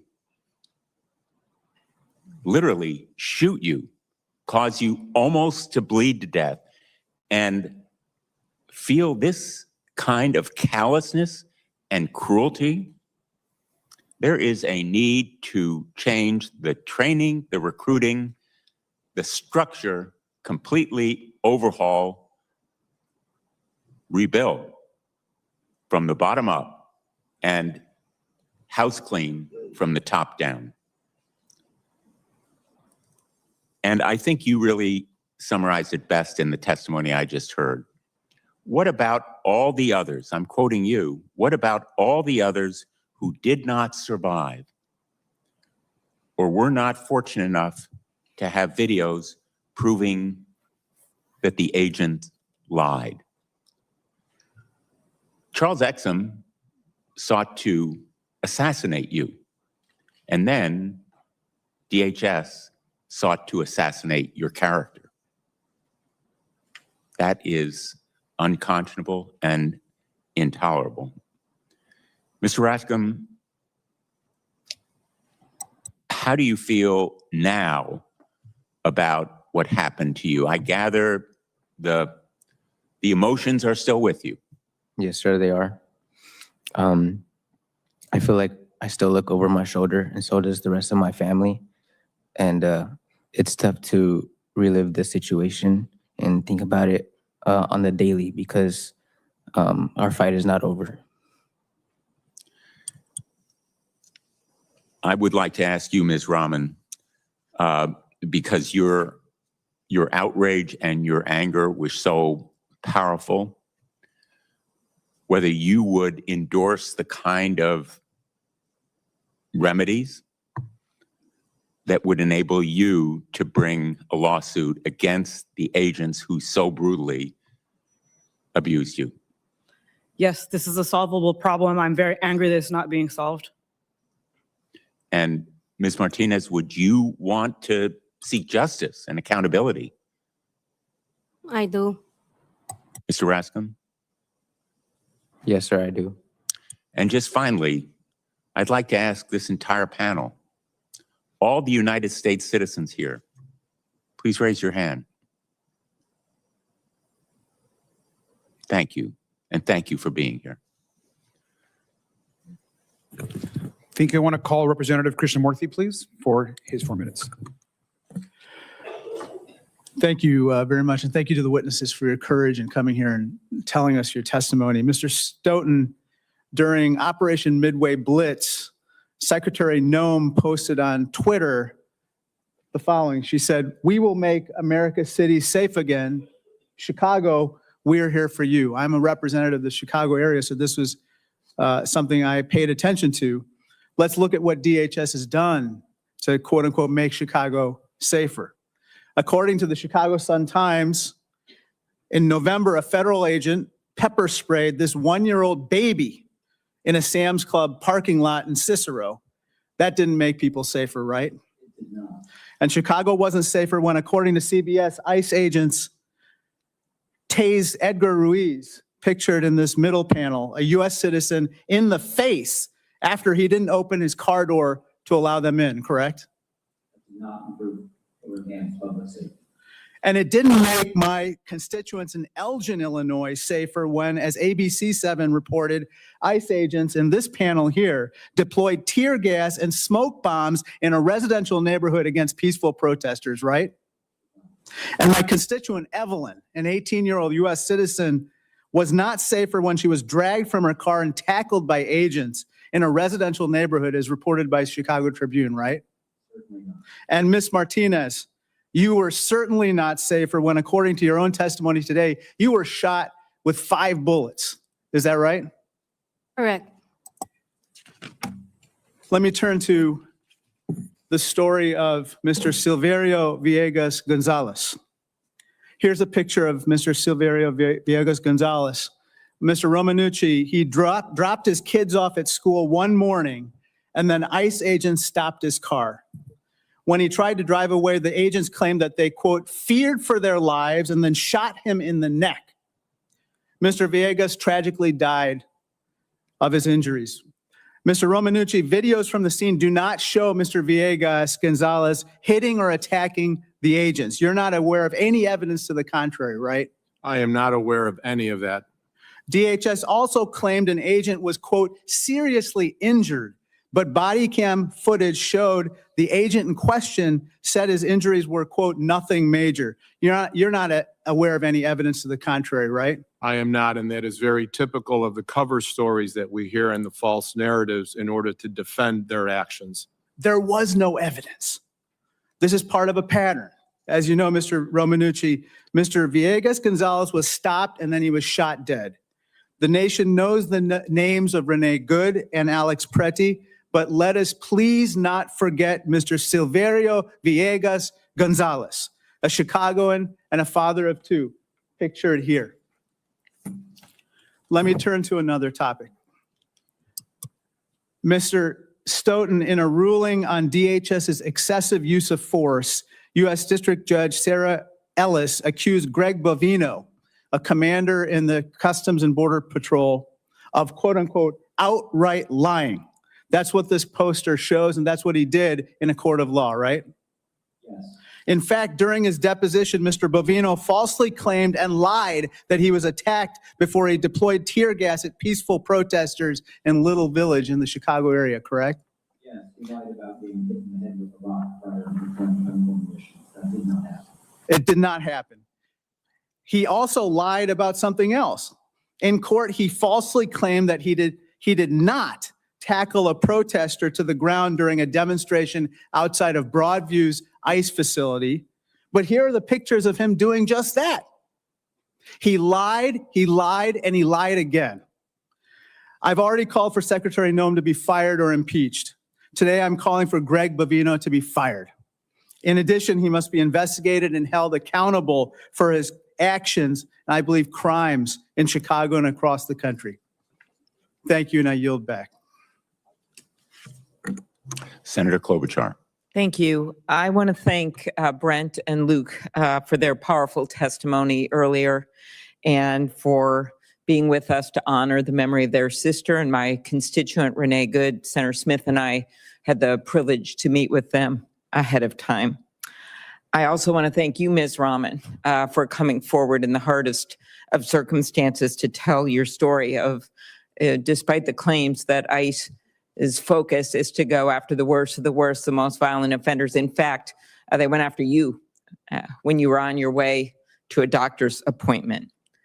Our state is once again the center of America's heartbreak, but I hope my colleagues see that we're also the center of America's courage and hope. Courage and hope when 50,000 people march peacefully in below zero weather.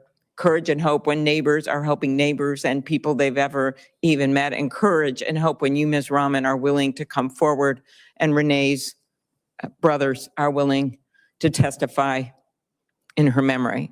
So I had seen the video, Ms. Rahman, of what happened to you, but hearing your story is even more chilling. Could you talk about the chaos in the moment as you're just driving to a doctor's appointment that made it hard for you or really any other person to figure out what to do? Yes, there are no signs. There's no sign of the skill that elementary crossing guards have. There's no single person giving instructions. Inside the Whipple Center, it is like that also. And I have an auditory processing challenge that means multiple voices sound like they're at the same volume. I did comply with at least one of those people. Okay, thank you. Thank you very much. And I think when you listen to the professor talk about right policing and how it's supposed to work, or our Minneapolis Police Chief O'Hara, who's been very outspoken on this, part of the problem is you have these people that are not police officers in our state. They're not following the rules of conduct, and you were a victim of that. Mr. Romanucci, I know you're representing Ms. Good's family, but I'm sure you've also heard about to your firm other constitutional violations. I just use examples that may not be your clients, but the 2-year-old deported that my office worked on in the middle of the night to get this little girl back. The 5-year-old Liam, who was brought back, and people were very happy about that, with a little blue hat with the ears and his Spider-Man backpack. And we just found out today that the Deputy Attorney General has announced that they're appealing that ruling out of Texas. The Hmong elder who was pulled out in his underwear when they figured out they had the wrong guy, and he was driven around for an hour, and then they realized the guy that they were trying to get was already in jail. Publicly available information had been for years. Can you talk about the repeated constitutional violations happening in my home state? Madam Senator Klobuchar, we see this routinely. It's cringeworthy to watch the video every day on the news and to see what is happening in Minneapolis to American citizens who are having their rights violated consistently, routinely. It sounds like a schoolyard when you're saying constitutional violation, First Amendment, Second Amendment, Fourth Amendment, 10th Amendment, 14th Amendment. It's like we're reciting something. It is consistent, it's routine, and it must be stopped. There needs to be accountability. Without accountability, we will continue this day in and day out until law enforcement officers are able to be held accountable. And speaking of that, how does the Trump administration's refusal to cooperate with our state attorney general's office, Keith Ellison, our local authorities, refusing to have the Minnesota Bureau of Criminal Apprehension investigate your clients' families, loved ones' case, interfere with holding people accountable? Well, it absolutely starts with the false narrative that officers, law enforcement officers, have absolute immunity, because that gives them the right to think they have absolute impunity. And without any significant parallel investigation or cooperative investigation, there cannot be accountability either on the civil side, administrative side, and certainly there's going to be compromise then on the civil side without meaningful, transparent, real investigation. Thank you.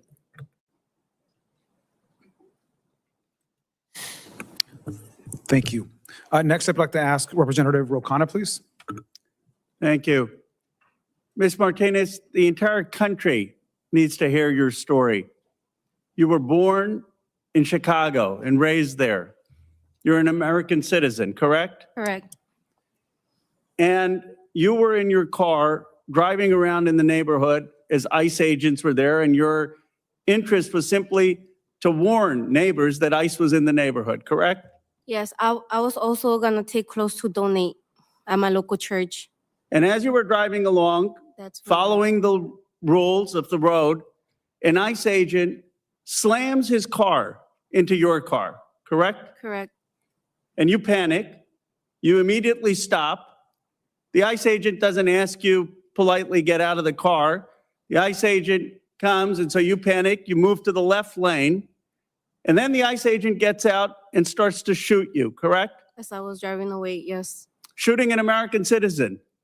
Not once, not twice, not 3 times, not 4 times, but 5 times. Is that correct? Correct. That you testified that my life was nearly taken by my own government. And then, correct? Correct. And then the ICE agent doesn't say, how can I help when you've got blood running out of your body? The ICE agent doesn't call 911. You have to drive a mile before you call 911 to get medical attention, correct? Correct. And then you go to a hospital and they're so concerned about detaining you, they don't even let you get adequate health care. Is that correct? Correct. You have to beg them to take you for medical care Correct. as an American citizen. Correct. And then you're arrested, detained, and called a domestic terrorist after this ICE agent shot you 5 times. Correct. I'm angry on your behalf, Ms. Martinez. Tell me, what do you want this government to do to apologize to you and make you whole for what happened to you? Apologize and accountability. That's all I want. Just a sorry. You're not a domestic terrorist. That's it. That's all I want. That's all I'm asking for. For them to admit that they were wrong. Everything that they said about me, I just want accountability and for them to say, no, you're not a domestic terrorist. We were wrong. And a simple sorry. That's it. And I know you mentioned Charles Exum, the agent who shot you 5 times. Correct. I believe he should be arrested. I believe he should be prosecuted. I believe it is outrageous what happened to you. This government owes you an apology, and I appreciate your courage for telling your story here today. Thank you.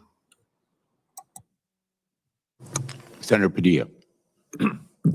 Thank you both, Senator Blumenthal, Representative Garcia, for convening us once again on these difficult but necessary conversations and to bring these stories to light. And I want to thank all the witnesses for your participation here as well, for your bravery, for your courage to share your stories, particularly Ms. Martinez, Ms. Rahman, and my constituent from California, Mr. Rascon. I know it's not easy. It's time on your part, emotion on your part, so fresh because of what has happened to you and to your families. I don't want to repeat some of what's been said by my colleagues or ask you questions because you've done such a powerful job in sharing your experience, not just for this committee or these committees to hear, but for the world to hear, right? Because the cameras are here, the press is paying attention. We hope the American people hear what's happening through your eyes. But I do want to add a couple of other elements to the context here. First of all, why is it just us? It's the House, it's the Senate, but why is it just Democrats? Where's the administration in engaging in this truth and accountability conversation? Sadly, we've come to not expect it from Donald Trump because we know who he is. We're not shocked at how his cabinet acts because they're just a reflection and extension of him. Let's not let our Republican colleagues off the hook because under normal circumstances, regardless of who's in the majority, when tragedies like this happen, congressional committees convene to conduct our job to provide that oversight. But our Republican colleagues refuse to. Not in the House, not in the Senate, not in the full committee, and not even the subcommittee level. But at least we are here doing what we can to bring this information to light. Now, over the course of the last year, we've all seen the images because while Minneapolis is in the most intense spotlight right now, what we're seeing and hearing began in Southern California, in the greater Los Angeles area. We've seen incidents in Chicago. We've seen incidents in Charlotte. We've seen incidents in Portland, and now we're seeing it intensely in Minnesota.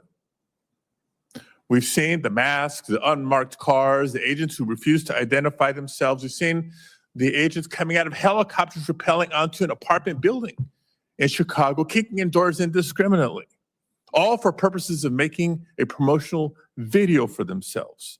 We've heard and seen about the tear gas. We've seen the shootings of cars like Mr. Rascon's experience and others. And a few weeks ago, we saw the killing of Renee Good. And it brings us back to that point because under normal circumstances, you might get a sense of like, oh, let's bring the temperature down a little bit. There was an officer, not just use of force, officer-involved shooting, a fatal officer-involved shooting. And instead of proceeding with the best practices of an independent investigation, what do we hear from the administration? All the way to the top. No, these officers have complete immunity.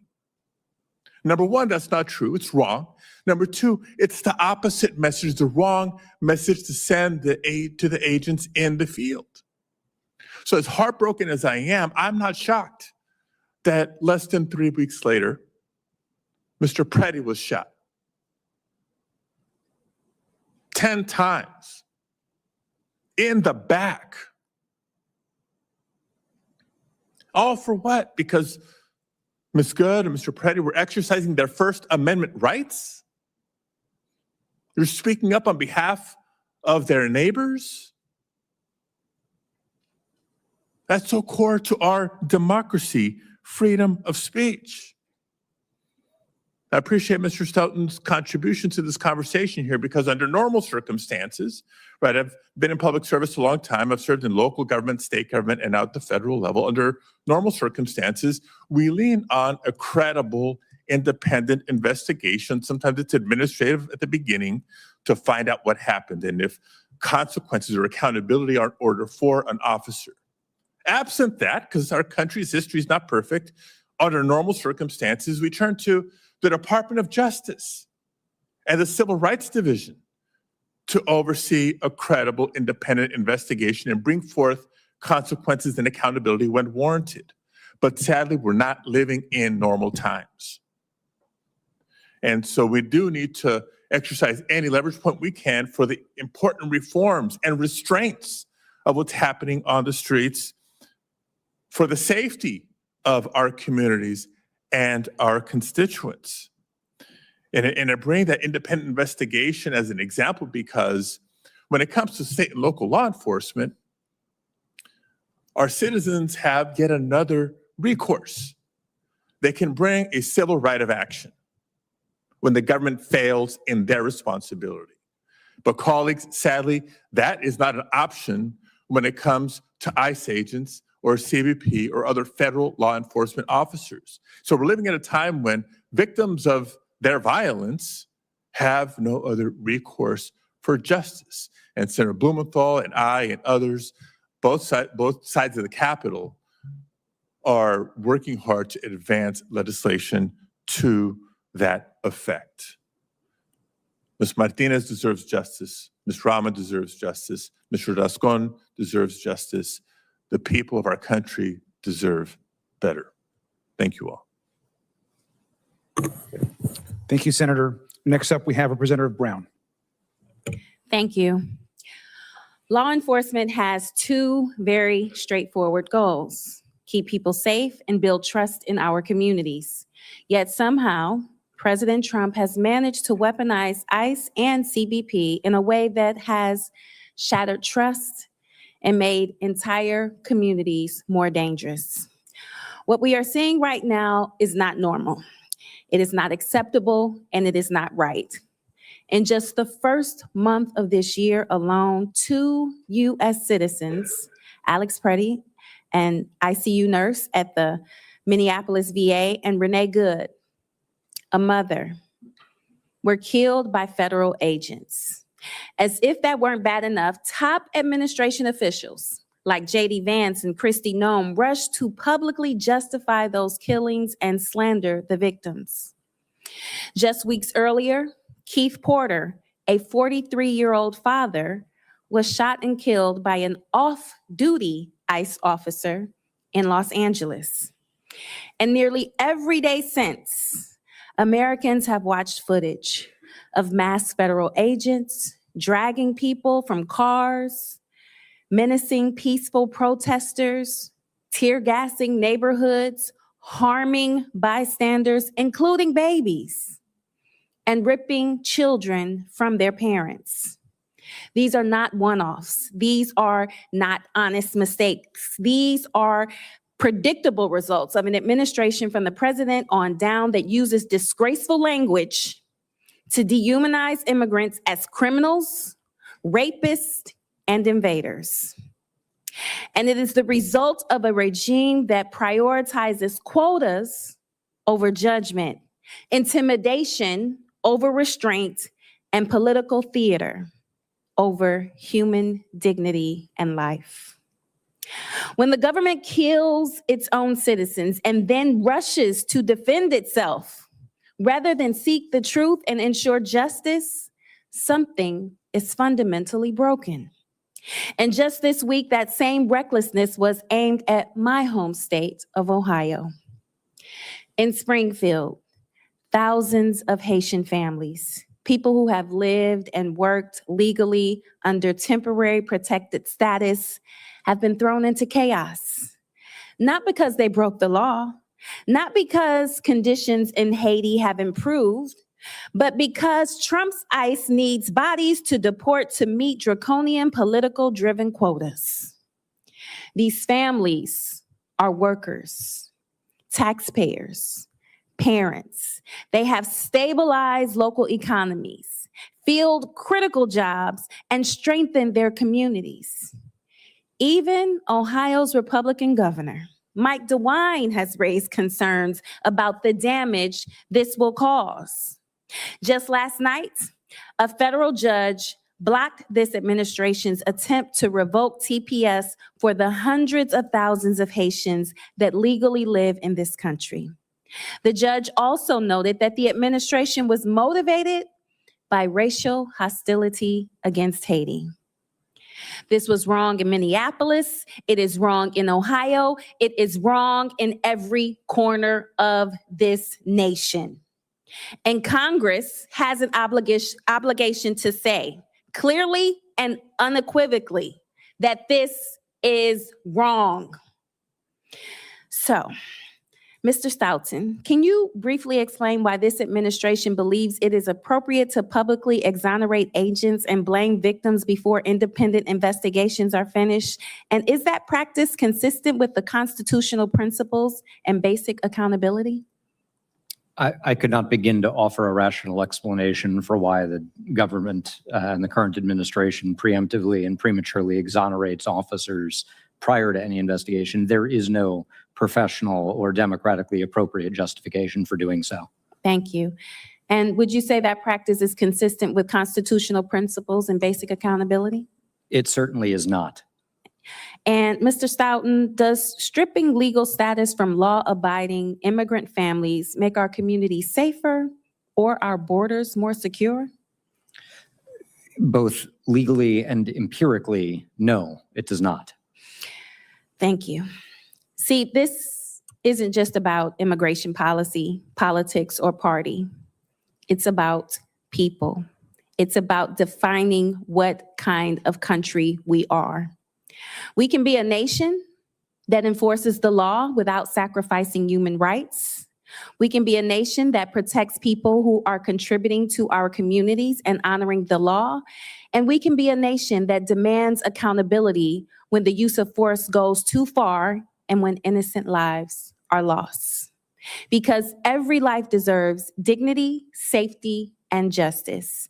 And at the end of the day, this is about this administration's lack of respect for human life, lack of respect for the Constitution, and lack of respect for the rule of law. Enforcement without accountability is not justice, and silence in the face of harm is not leadership. We owe our constituents and the families who have suffered better. Thank you. Senator Urban. I want to thank all of the witnesses who appeared before us today, my friend Tony Romanucci. And I particularly want to call attention to Ms. Marimar Martinez. Your name on this side of the table is El Milagro. You are a miracle. The fact that you are here today after being shot 5 times to tell your story. God had a purpose for you, and your purpose was served today by telling us this story. I'm the ranking member of the Senate Judiciary Committee, and I want you to know for the record, Secretary Noem has not appeared before our committee in over a year. She's too busy to come and answer for the mismanagement of this agency and the damage that's being done, not only to the people of America, but to our reputation in the world when you consider the police tactics that are being used. Mr. Stoughton, I was going to go through some of the things that Ms. Martinez lived through and ask you to comment.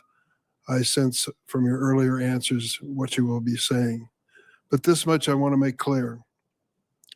Chicago was one of the first victims of this policy of massive deportation. I came to the Senate Democratic Caucus luncheon and I told my colleagues after it got started and after I visited Little Village and the neighborhoods and saw what happened, be prepared because this show is coming to your town next. They may leave Minnesota, and I'm sure people in Minnesota can't wait for that to happen. They may leave some other place, but they're headed to a new place. You see, they appropriated billions of dollars for this effort, this mass deportation, billions of dollars, so that the force that they have created, that we've heard described today, is larger than the United States Marine Corps, larger than the FBI. They are prepared to take this show on the road and to visit it to polling places and schools, nurseries, Montessori schools all across America. We have to do something. It is up to us. The courts are doing some things. I wish they would do more, but we have to do our part. And that's why we've made it clear that this negotiation to change the standards for ICE is critical for us to continue funding this agency. Critical. 10 days. The Republicans are arguing it's not long enough. We need longer. No, 10 days is plenty of time to do what needs to be done. The basics, Mr. Stoughton, the basics of policing. All we're asking is that this effort by ICE and other federal agencies adhere to the same standards and principles as policemen and policewomen across the United States already. That's not too much to ask. Thank you, Mr. Chairman. Thank you, Senator. Next up is Representative Stansbury. Thank you, Mr. Chairman. Whew. I just want to start out by saying thank you all for being here and being brave enough to share your stories. I don't know what to say, but I do have to say that I'm literally shaking and my heart has been pounding sitting here listening to your stories. And particularly, Ms. Martinez, as you shared your personal story of sitting outside the jail as you were bleeding out and having your picture taken. I don't normally talk about my own personal experience with the justice system and my family because it's such a painful experience, but your story for me really made me think about an experience that our family had about a decade ago. And the reason why I want to share it here in this space is because I think it helps to amplify and hopefully show that we're listening. And that is that I had a member of my family who about 10 years ago, 15 years ago, was picked up not in a detention for immigration, but for other reasons, and was taken to a local county jail where he had a medical emergency in the jail. And the agents in the jail not only did not help him when he had a medical emergency in the jail, they watched him and laughed as he died. And in the aftermath of his death, the agents that were involved, both the local law enforcement and the jail officials, tried to intimidate members of my family to try to cover it up.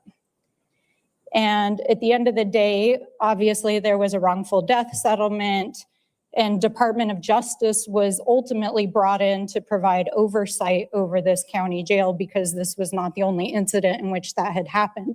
And I think that goes to the points that the senators were making, which is that at the end of the day, this should not be happening.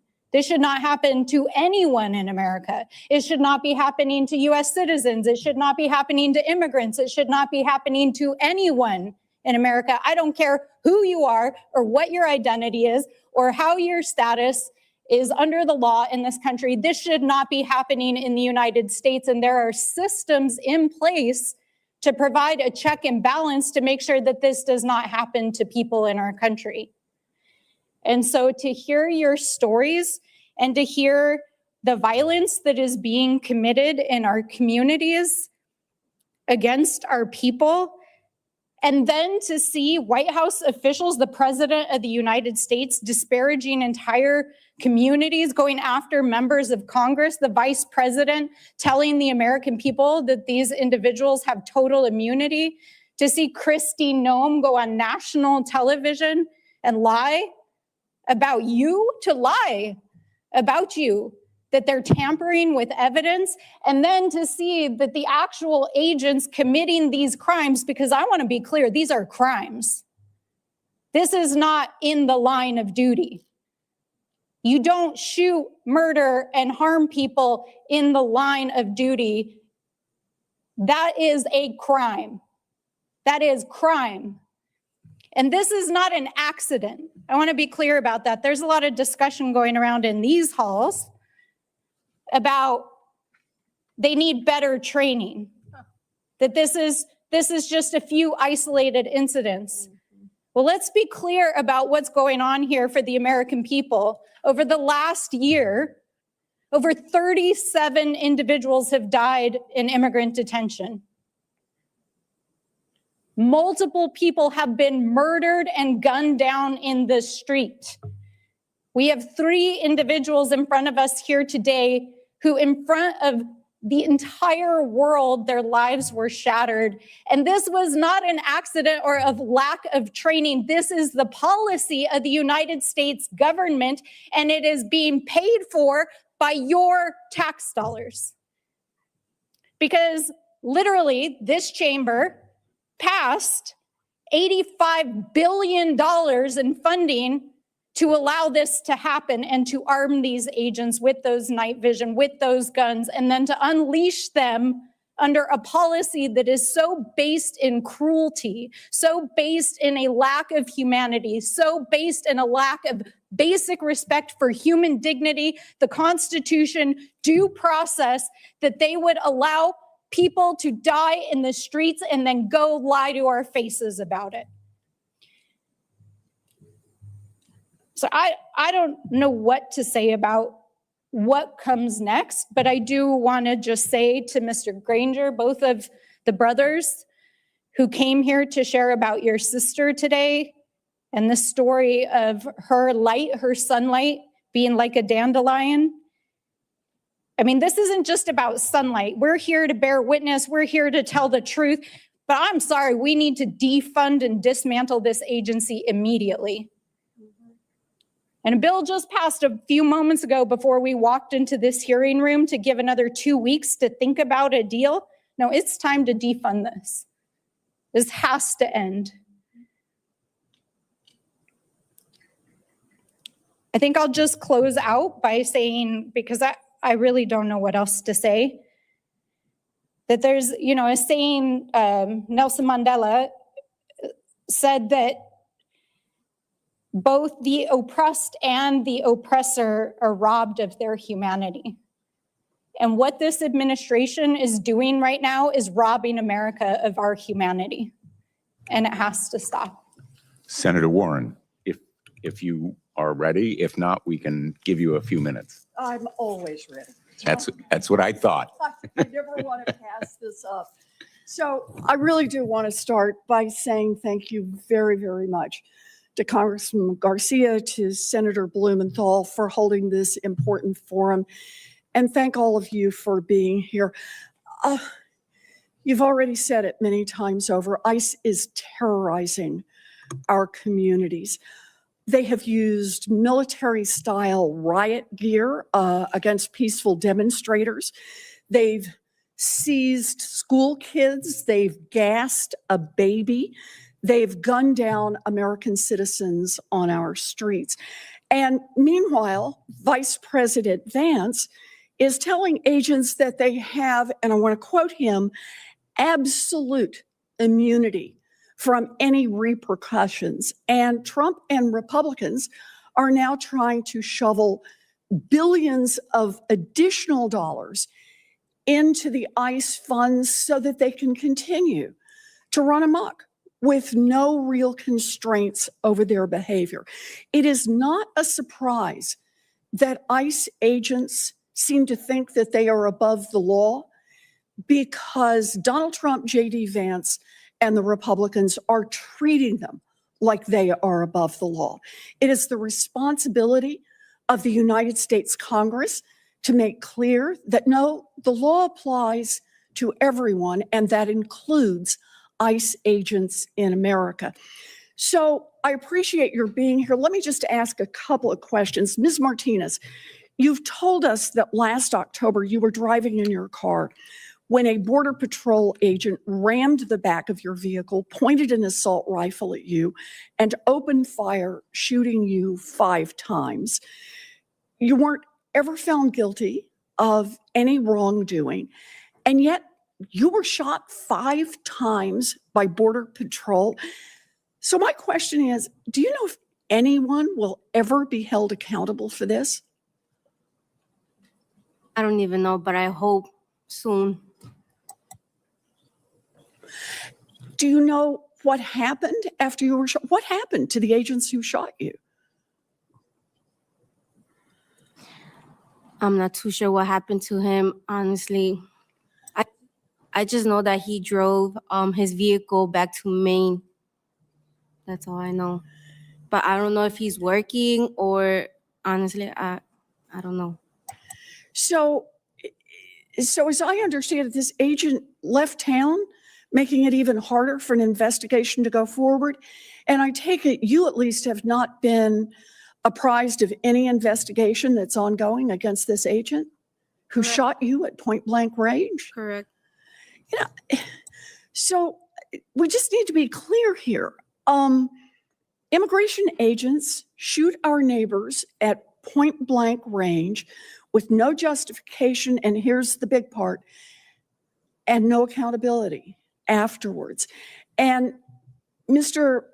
Martinez and Mr. Romanici, did I get that right? Good. Yes. You're an attorney. You represent the family of Renee Good. We appreciate your being here today. Thank you. We've all seen the videos. Renee was coming back from dropping off her kids at school. She has stuffed animals in her glove compartment when an ICE agent shot and killed her. We've got a serious issue with accountability for the agents involved, and I know you've testified to issues with seeking relief for plaintiffs. On top of that, it seems that there haven't been any consequences for the agency itself to prevent these abuses from repeating themselves in the future. ICE is still sitting on this massive slush fund that Republicans put together last year as part of Donald Trump's One Big Beautiful Bill, an amount that is larger than most countries' military budgets. So let me ask you, has even a penny of ICE's slush funding been frozen in response to the killing of Renee Good? Senator Warren, I am not aware of any money being frozen as a result of what is happening in Minneapolis or any of the other cities. But what I can tell you is this: there will never, ever be accountability until we have real investigations that become public. Could you ever imagine the disaster that happened just miles from here? American Airlines crashing, a helicopter crashing into American Airlines, and the NTSB saying, we're not going to investigate or ever release any public findings. We would all be sitting here with our jaws wide open. Yeah. There needs to be investigation, and I would support any pinch point that would not or that would increase accountability for ICE and CBP. Well, you and I are on the same page here, and I so much appreciate, and I'm sorry for going over here, but I so much appreciate all of you being here today. There are a lot of new rules we need to put in place. The police in Massachusetts do not wear masks. If there's an officer involved shooting, there's an independent investigation. There are a lot of things we could put in place. But a key has to be accountability. If you shoot people, if you gas children, if you seize little people out of elementary schools, if you break the law, part of what our whole system relies on is there's ultimately some accountability. We understand that we get things wrong, but the way we get things better is we demand accountability of ourselves and of those who broke the law. And for me, that's what this hearing is about, and that's what this moment is about. It is Congress's responsibility to step up and say, we are going to put new rules in place for ICE, but most of all, we're going to demand accountability for those who break the law. Thank you. Thank you all for being here. Thank you, Mr. Chairman, and thank you. Thank you, Senator. Next up is Representative Lee. Thank you, Mr. Ranking Member, to both of our ranking members for holding this hearing. And I just first want to associate myself with all of my colleagues who have acknowledged that you can't reform authoritarianism and that we can't unmask fascism and cruelty and oppression, and that the call now is to abolish this agency. ICE and DHS agents are terrorizing communities. They're violating constitutional rights. They're harming, even killing people. They're calling for body cameras and codes of conduct, quite frankly, isn't enough when the agency doesn't care about the current laws or the rules that they're already supposed to follow. The problem is that these immigration enforcement agents are operating exactly how they were meant to operate. ICE is uniquely and deeply an American creation. A lot of my colleagues have called ICE the Gestapo, which makes them seem foreign and new. It allows people to say that what we're experiencing right now is in some way unprecedented, but this isn't a new phenomenon. If you just look back throughout our own nation's history, look back to the slave patrols or to racial segregation enforcement, if we look at the decades of run-of-the-mill racism and authoritarianism, what we're seeing is America doing American things. The so-called Kavanaugh stops from what the Supreme Court open the doors to stops based on racial profiling or just this era's stop and frisk. For years, Black and brown folks have been sounding the alarm about racial bias and discrimination in law enforcement, yet any tiny steps forwards have been erased to support tough on crime policies. The lessons learned in the wake of George Floyd and Breonna Taylor and Ahmaud Arbery have been completely abandoned, and ICE has been able to take advantage of that and run with it. ICE and DHS are inflicting generational trauma. Just listening to our witnesses today and what they've been through at the hands of our government should be difficult for anybody who claims to love this country to hear. Anybody. Mr. Escom spoke today about going out and running errands with his future in-laws when immigration agents stopped their car. Ms. Rahman told us she was going to a doctor's appointment when ICE ripped her from her vehicle as she yelled that she had a disability. Ms. Martinez explained how immigration officers rammed her car and then shot her and then tried to blame her. And we heard from Mr. Romanucci today because we can't hear from Renee Good because ICE killed her. Mr. Rescon, after the sketchy traffic stop and after they came to your home right after, these immigration officers actually terrorized your family a third time, almost 2 weeks later, when they broke your front door down, correct? That is correct. What went through your head as all of this went down at about 4 a.m?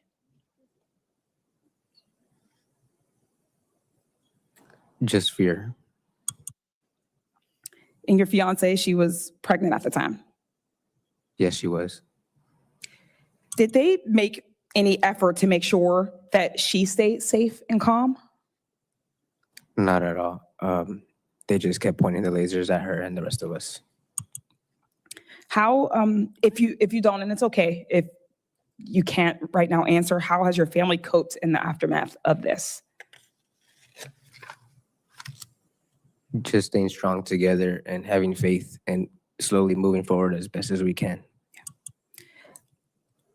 I want to thank you and all of our witnesses for coming in today and for speaking your truth. For this cannot be overstated that in these times, it is actually dangerous to speak out against this administration. It's dangerous to speak out against this agency that we know has the ability to target people.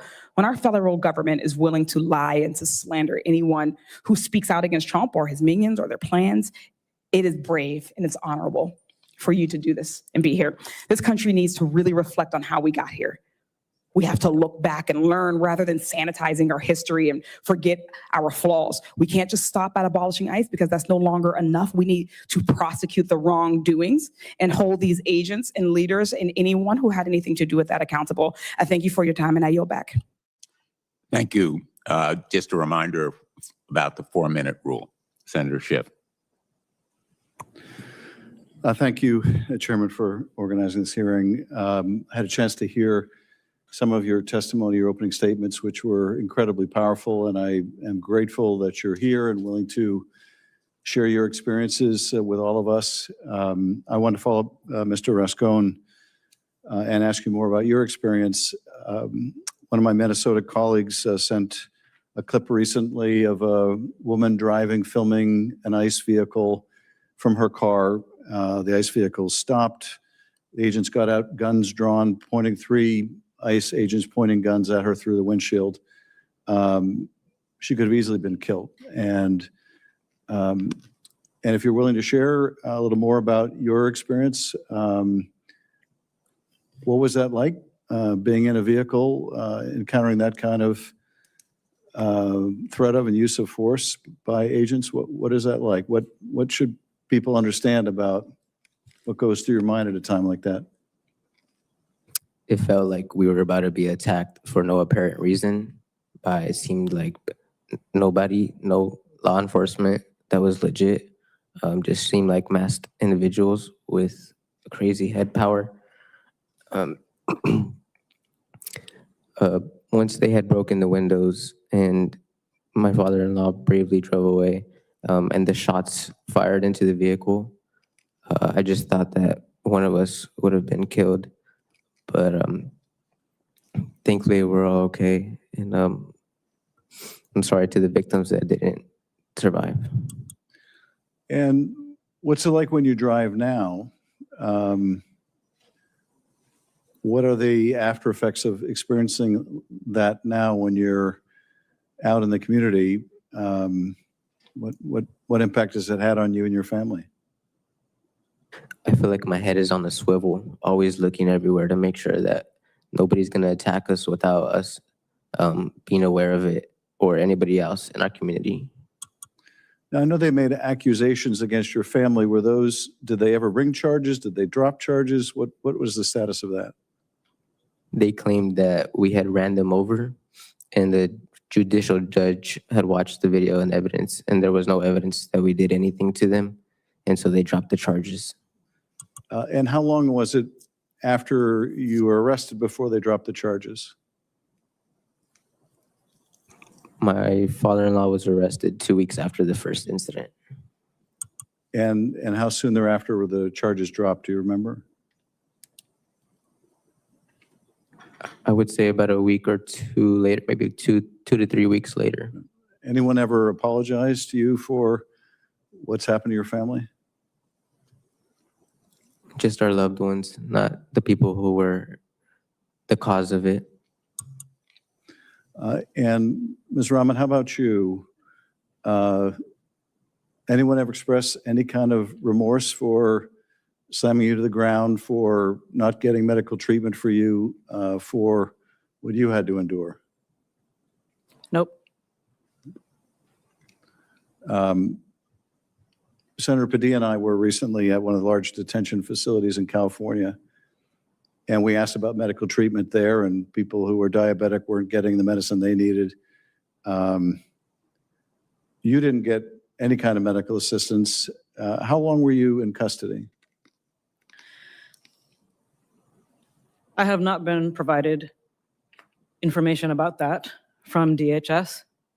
I know that the timestamp of my arrival at the emergency room was after 1 o'clock. I know that I was on a trip to the doctors just after 9:35, and I know that we asked for medical assistance at 11 a.m. So an hour and 47 minutes later, I was brought into the ER unconscious. And Ms. Martinez, similar question to you. Anyone ever apologize for how your family was treated, how you were treated? What was the question? Has anyone ever apologized to you for how you were treated? Nope, nobody. Till this day, no apology. And what is it, may I ask one last question, Mr. Chairman? What is the impact on, you testified earlier about how this has impacted your view of all law enforcement, which you had venerated before now because you thought they were there to protect the community. Has there been a spillover effect? How much trust do you think people in your neighborhood have for law enforcement or are people able to separate out ICE from the local police department or others? It's scary because when I was at the hospital, there was like FBI agents and ICE agents, and I didn't know. I was scared to even talk to both of them because I was like, I don't know if they're working together. So it's scary, right? Like people don't even know who to trust no more. They don't know if they should talk to police no more. So it's really concerning what's happening, and I don't want that to happen. But it's the reality what's happening. Thank you. Thank you, Mr. Chairman. Thank you. Thank you, Senator. Next up is Representative Kassar. Americans know that ICE agents shot Renee Good, but you should know what happened next. The ICE agents did not render first aid. They left Renee to bleed. Then a doctor approached the scene and he wanted to help. The doctor shouted, "Stop the bleeding." Instead, for 3 minutes and 26 seconds, ICE agents held back that doctor that might have been able to save Renee. So for the next 3 minutes and 26 seconds, I want each of us to imagine someone we know and love, and imagine that they are shot, bleeding, suffering, and dying, and silently think about them being denied help for the next 3 minutes and 26 seconds.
"Stop the bleeding," the doctor shouted. And for 3 minutes and 26 seconds, ICE did not. Renee still had some pulse when the firefighters arrived, but no breathing. CPR didn't start till 10 minutes after she was shot. It was too late, but it's not too late to prevent this from happening to more people in our country. Thank you. Senator Hickenlooper. Thank you for that almost unbearable amount of time. Thank all of you for coming.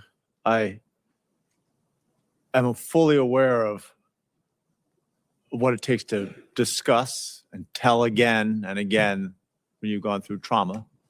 And I appreciate it because what you're doing is helping the rest of the country to become aware of really what's happened. I want to talk a little bit about masks. I think transparency and accountability are fundamental to every form of law enforcement. And yet we've witnessed more and more masked agents operating in unmarked vehicles, creating fear and confusion in people all over this country. Now read this. Research shows that anonymity can change behavior. When individuals conceal their identities, they may feel less accountable, be more willing to engage in conduct they would not otherwise consider. We also know that criminals have been putting masks on to impersonate federal agents and then commit crimes. Crooks generally put masks on. I guess the question, and Mr. Stoughton, I'd ask this of you, how does allowing ICE officers to wear masks, how does that affect law enforcement to distinguish between legitimate operations and a group of armed impersonators? And what are the consequences of this policy in terms of public trust, core of how we keep our communities safe? Anonymizing law enforcement dramatically reduces public trust. When law enforcement agents act at the local, state, or federal level, they act with public authority. That is, they are policing in my name and they are policing in your name. And that should mean that we, as the public, have the right to know who is doing what in our name. When we don't have that, it undermines accountability and it dramatically hurts public trust. It also creates tremendous confusion for the individuals who are interacting with anonymous agents who may not know who they are interacting with. There are now at least a dozen or more stories of individuals who, upon being confronted with ICE or Customs and Border Protection agents, called the police because they did not know who they were being confronted with. These masked, armed individuals who are aggressively approaching them. There is nothing to clearly distinguish that kind of enforcement operation from a criminal kidnapping or carjacking without clear identification. Great, exactly my point. I would just go down, and I was here for all three of your, when you gave your testimonies. And again, words can't express how much I appreciate. I think all of us appreciate that. Mr. Rascon, when exactly did the federal agents, how did they identify themselves? At what point? After repeated requests, they did not identify themselves. And Ms. Rahman, same question. At what point exactly did they, and how did they identify themselves? They did not identify themselves. I even asked them their names to have a conversation in the car, and they were silent. And Representative Lee has already talked to us about the history in America of masked men taking it upon themselves to do things to people of color. And I don't even come from a family where that has happened for generations by masked men. Thank you. And Ms. Martinez, I can't ask you that question because you never even got a chance. Anyway, I've got more questions, but I appreciate what you've all done to be here. And I think it is more powerful than you can possibly imagine. So again, thank you each. Thank you all. I yield back to the chair. Thank you, Senator. I'd like to now yield to Representative Crockett. Thank you so much, Mr. Ranker. I am so frustrated.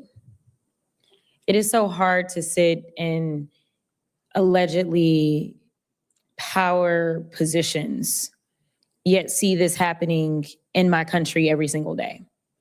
We are arguably the most powerful people not just in this country, but in the world.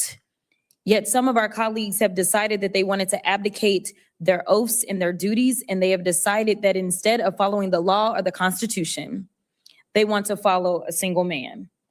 There are those that say that our democracy hangs in the balance. With every passing day, I feel as if we are slipping further and further into a full-on dictatorship. When we live in a country where a journalist by the name of Don Lemon can be arrested, or Georgia Fort can be arrested, when we live in a country where a 5-year-old little boy, Liam Ramos, can be thrown in what looked like a penitentiary, because I did go and see him at Dilley facility, and the reality is that Liam's picture went viral. But there are so many children that are rotting away in that facility, and it seems like nobody cares. When we see what happened to Alex and Renee, and my colleagues are silent or they're in defense of what took place, I start to wonder, what is our purpose? If we are sitting here and we are seeing our Constitution desecrated at every single turn, and then when we have an opportunity in the minority as Democrats to say we are going to stop this because it's not working out very well for the Republicans. In my state of Texas, they just flipped a seat where it swung 30 points. It's not working well for the Republicans when the Republican governor in Texas decides to say, well, maybe we're a little off track. It's not working well for the Republicans when Donald Trump steps in and says, well, let me go ahead and give you a sacrificial lamb by the name of Bovino. It's not working well for them. So we are in the best position that we could be in, yet and still that package passed, and we gave a 2-week pass for them to continue to negotiate. My question is, what are we negotiating for? What is it that we're trying to get? Because we know that they already will ignore the law. The First, the Fourth, the Fifth, and the 14th Amendments have all been thrown out of the window by this administration. So, Mr. Stoughton, DHS's internal use of force policies are supposed to be guided by constitutional protections under the Fourth Amendment. Do you think that we're seeing that? The policies on paper are fairly good. I do not see those being translated into practice. In fact, we know that the opinion that was written by the judge that ordered the release of Liam and his father, it says this case has its genesis in the ill-conceived and incompetently implemented government pursuit of daily deportation quotas, apparently even if it requires traumatizing children. This court and others regularly send undocumented people to prison and orders them deported, but do so by proper legal procedures. Apparent also in the government's ignorance of an American historical document called the Declaration of Independence, 33-year-old Thomas Jefferson enumerated grievances against a would-be authoritarian king over our nascent nation. Among others were, he has sent hither swarms of officers to harass our people. He has excited domestic insurrection amongst us, for quartering large bodies of armed troops amongst us. He has kept amongst us in times of peace standing armies without the consent of our legislature. We, the people, are hearing echoes of that history. And then there is this pesky inconvenience called the Fourth Amendment. Right now, I must say that the only branch that has not completely failed us is the judiciary. It is time for us to empower the people like you that have been traumatized by our government. We need to make sure that your lawyers can stand up and they can get money. They can go and get some type of justice, because if our president can sue our own federal government for $10 billion, then something tells me that maybe we need to loosen the reins around some of the protections that these officers have so that y'all can go and get something. And maybe, just maybe, they will decide that it's not worth it to go out and traumatize its citizens. Thank you so much, and I will yield. Senator Hirono. Thank you, Mr. Chairman. And also, Representative Garcia for convening all of us here. And I was watching the proceedings on C-SPAN, so I very much thank our witnesses for sharing your harrowing experiences. What we are dealing with, as far as I'm concerned, is a lawless regime and with agencies that behave in lawless ways. And we all should be motivated by the fierce urgency of now to do something about this lawlessness. There have been over 500 lawsuits filed against this administration's actions to prevent the continuing lawlessness. And so the testimony you provided shows us how critical it is for us to it's really hard to describe how we all felt watching what happened to so many of you, but to really put some parameters, some guardrails around the behavior of ICE and Border Patrol, some common sense kinds of requirements that has to do with not wearing masks, but having body cameras. There are some common sense kinds of behaviors that law enforcement officials all across our country abide by, but apparently not ICE. And so in this, what I would call the fierce urgency of now, we need to put in some immediate parameters to how ICE is operating so that they cannot drag people out of cars, they cannot smash car windows, they cannot beat people up, and yes, of course, they cannot murder people in front of our very eyes. And so my hope and expectation is that the next 2 weeks that there will be these kinds of parameters and guardrails put around ICE behavior. And at the same time, we need to look at some longer term reforms, such as what's happening in our detention facilities, such as enabling people to sue federal agents, which they cannot for their lawless behavior. I do have one question for Professor Stoughton. When you have a senior aide to the president say to ICE agents, where he says, and I'm talking about Stephen Miller, to quote, "To all ICE officers, you have federal immunity in the conduct of your duties, and anybody who lays a hand on you or tries to stop or obstruct you and is committing a felony," end quote. Now, this is a senior person to President Trump, and this sentiment was agreed to by the Vice President. Professor, when you say things like that, what kind of environment, law enforcement environment, does it create for ICE and Border Patrol agents? It provides every reason for them to believe, as Mr. Romanici put it, that they will be able to act with impunity, that there is no meaningful oversight, that any attempt or any lip service paid to accountability is purely performative. It creates an extremely dangerous precedent and risks undermining professional culture and cohesion. I would say that probably all our witnesses agree that this kind of lawless environment was created by the very kind of statements made by senior officials in this regime. Thank you. Thank you, Senator. Moving on to our next member, and just as a reminder to the 4-minute rule, please, if possible, Representative Randall.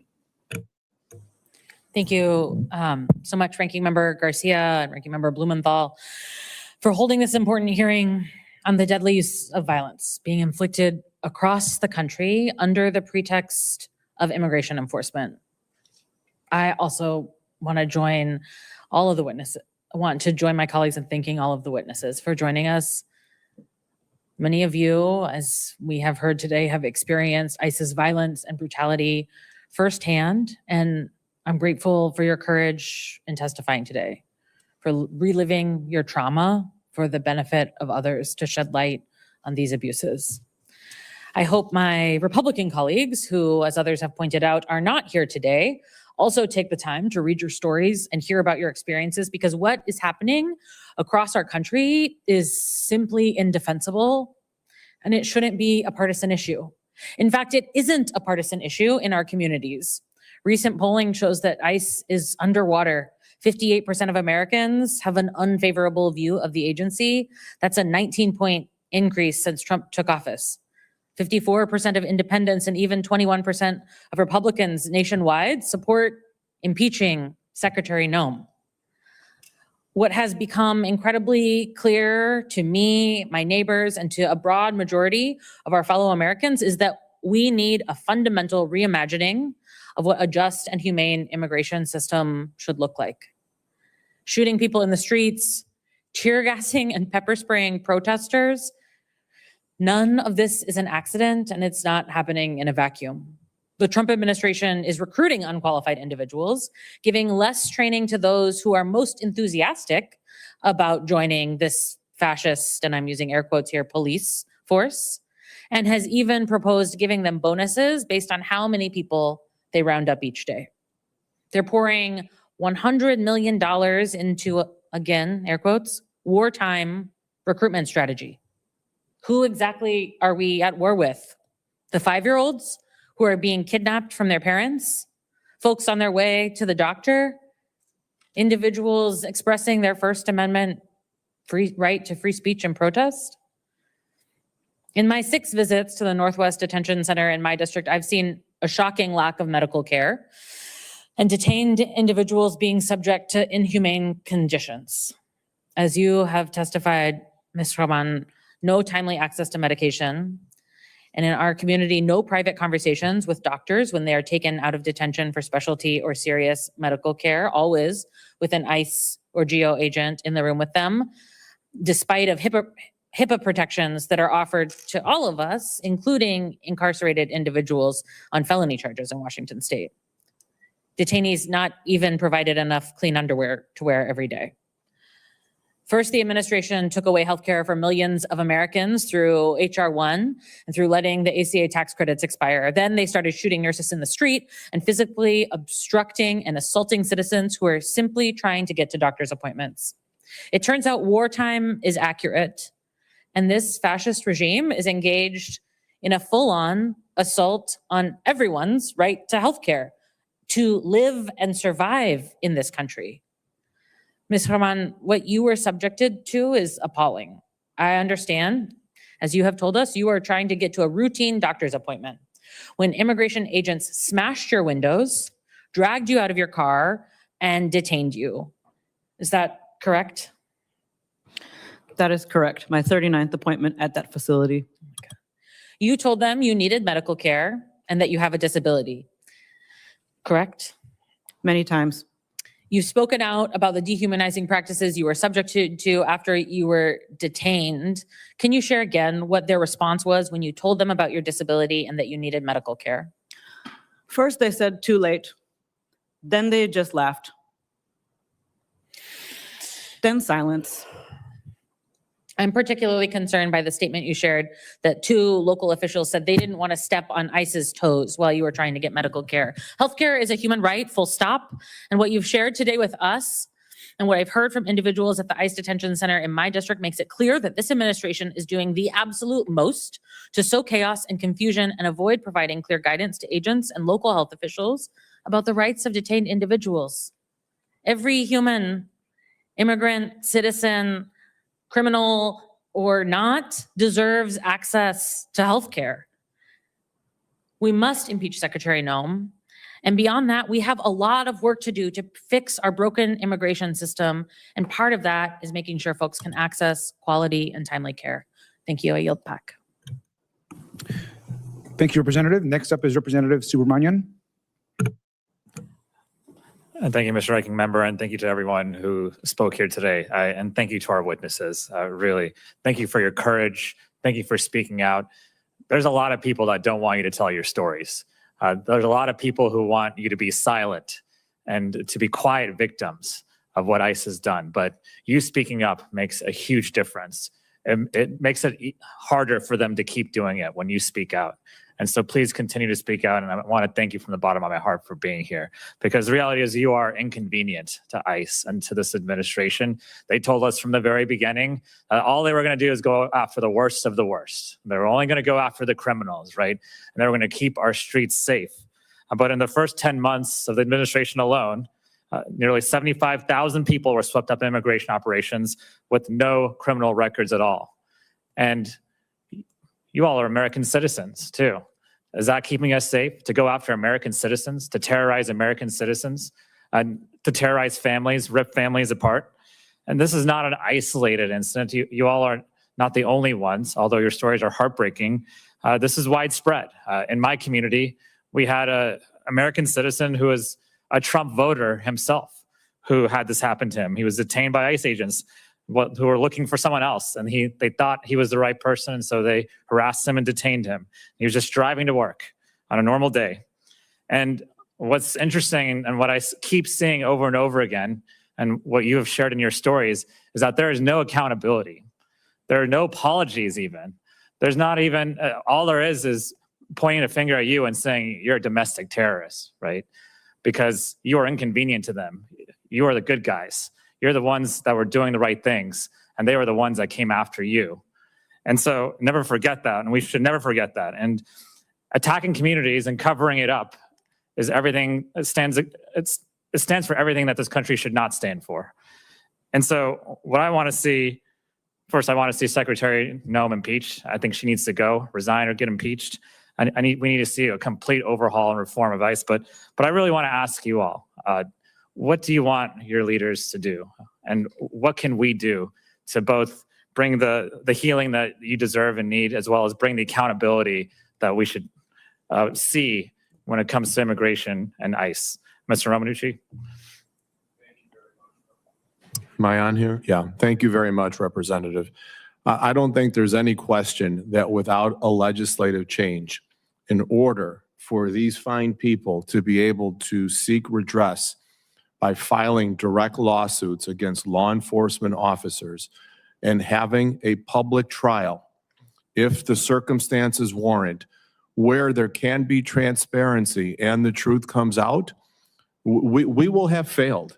We will not have done our job if there is not legislative change, because transparency is truth. And we can't get to it unless these people can have the right to sue federal law enforcement officers in the same way that the estate of George Floyd was able to sue the police officers who murdered him. Ms. Martinez?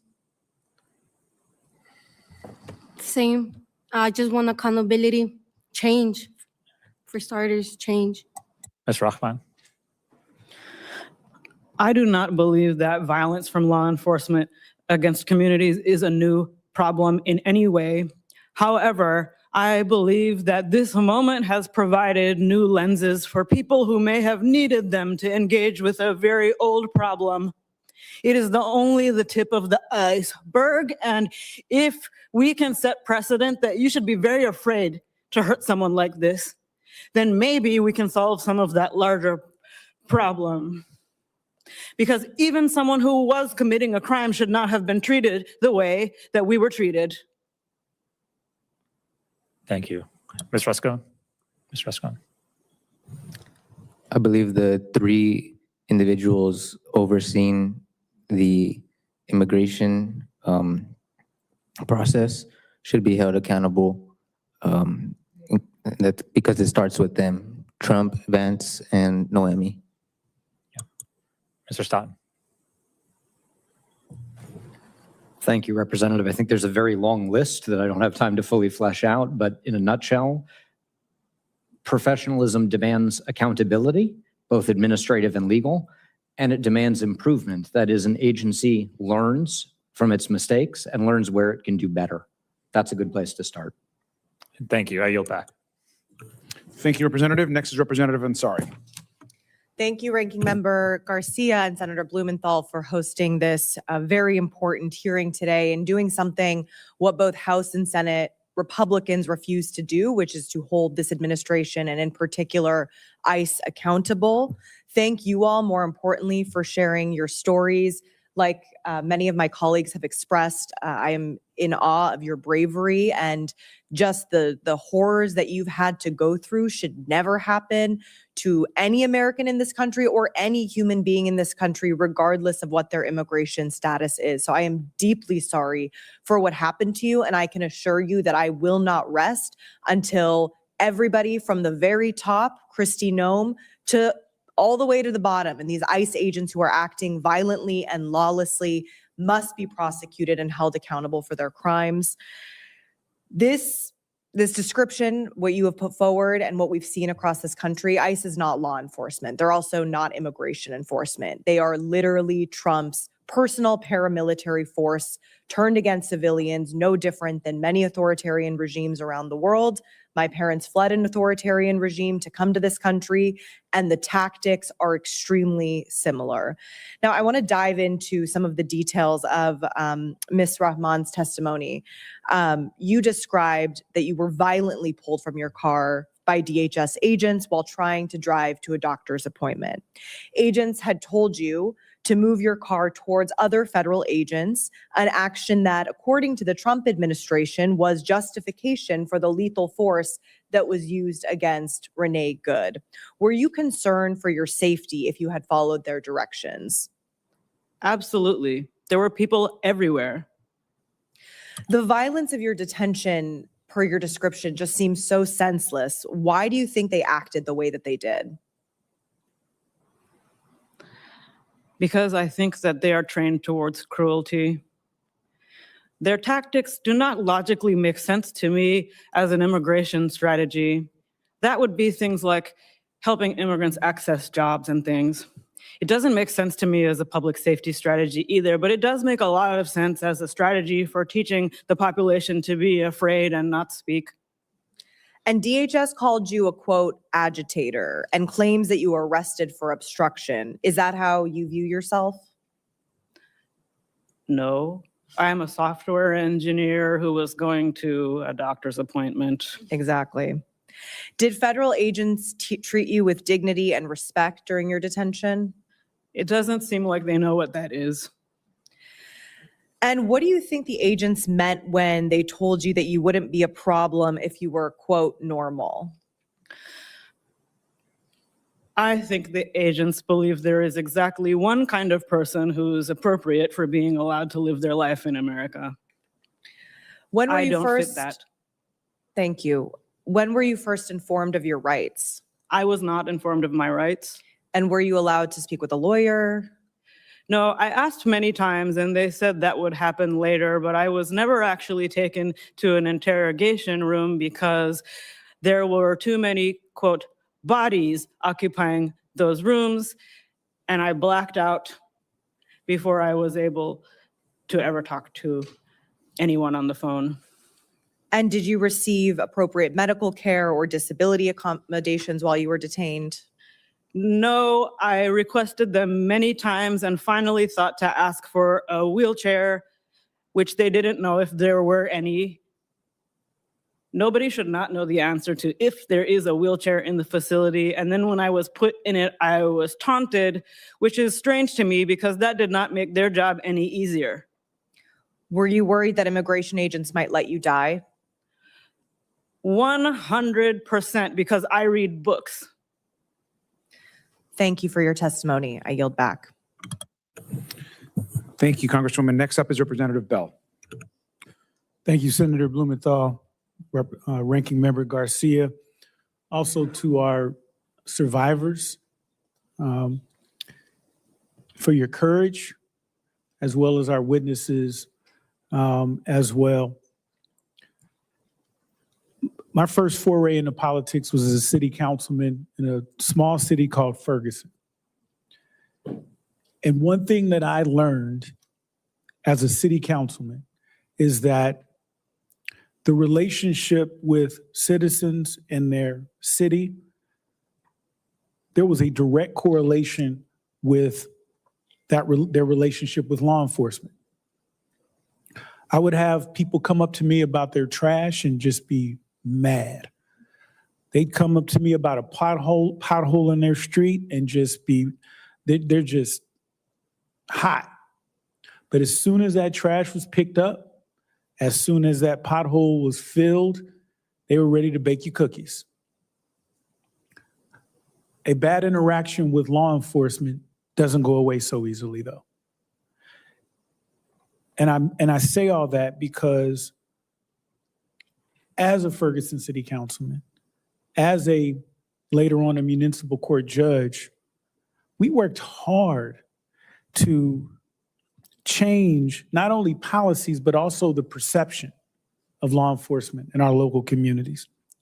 We worked hard to get body cameras on every single officer and implementing policies that required those cameras to be on.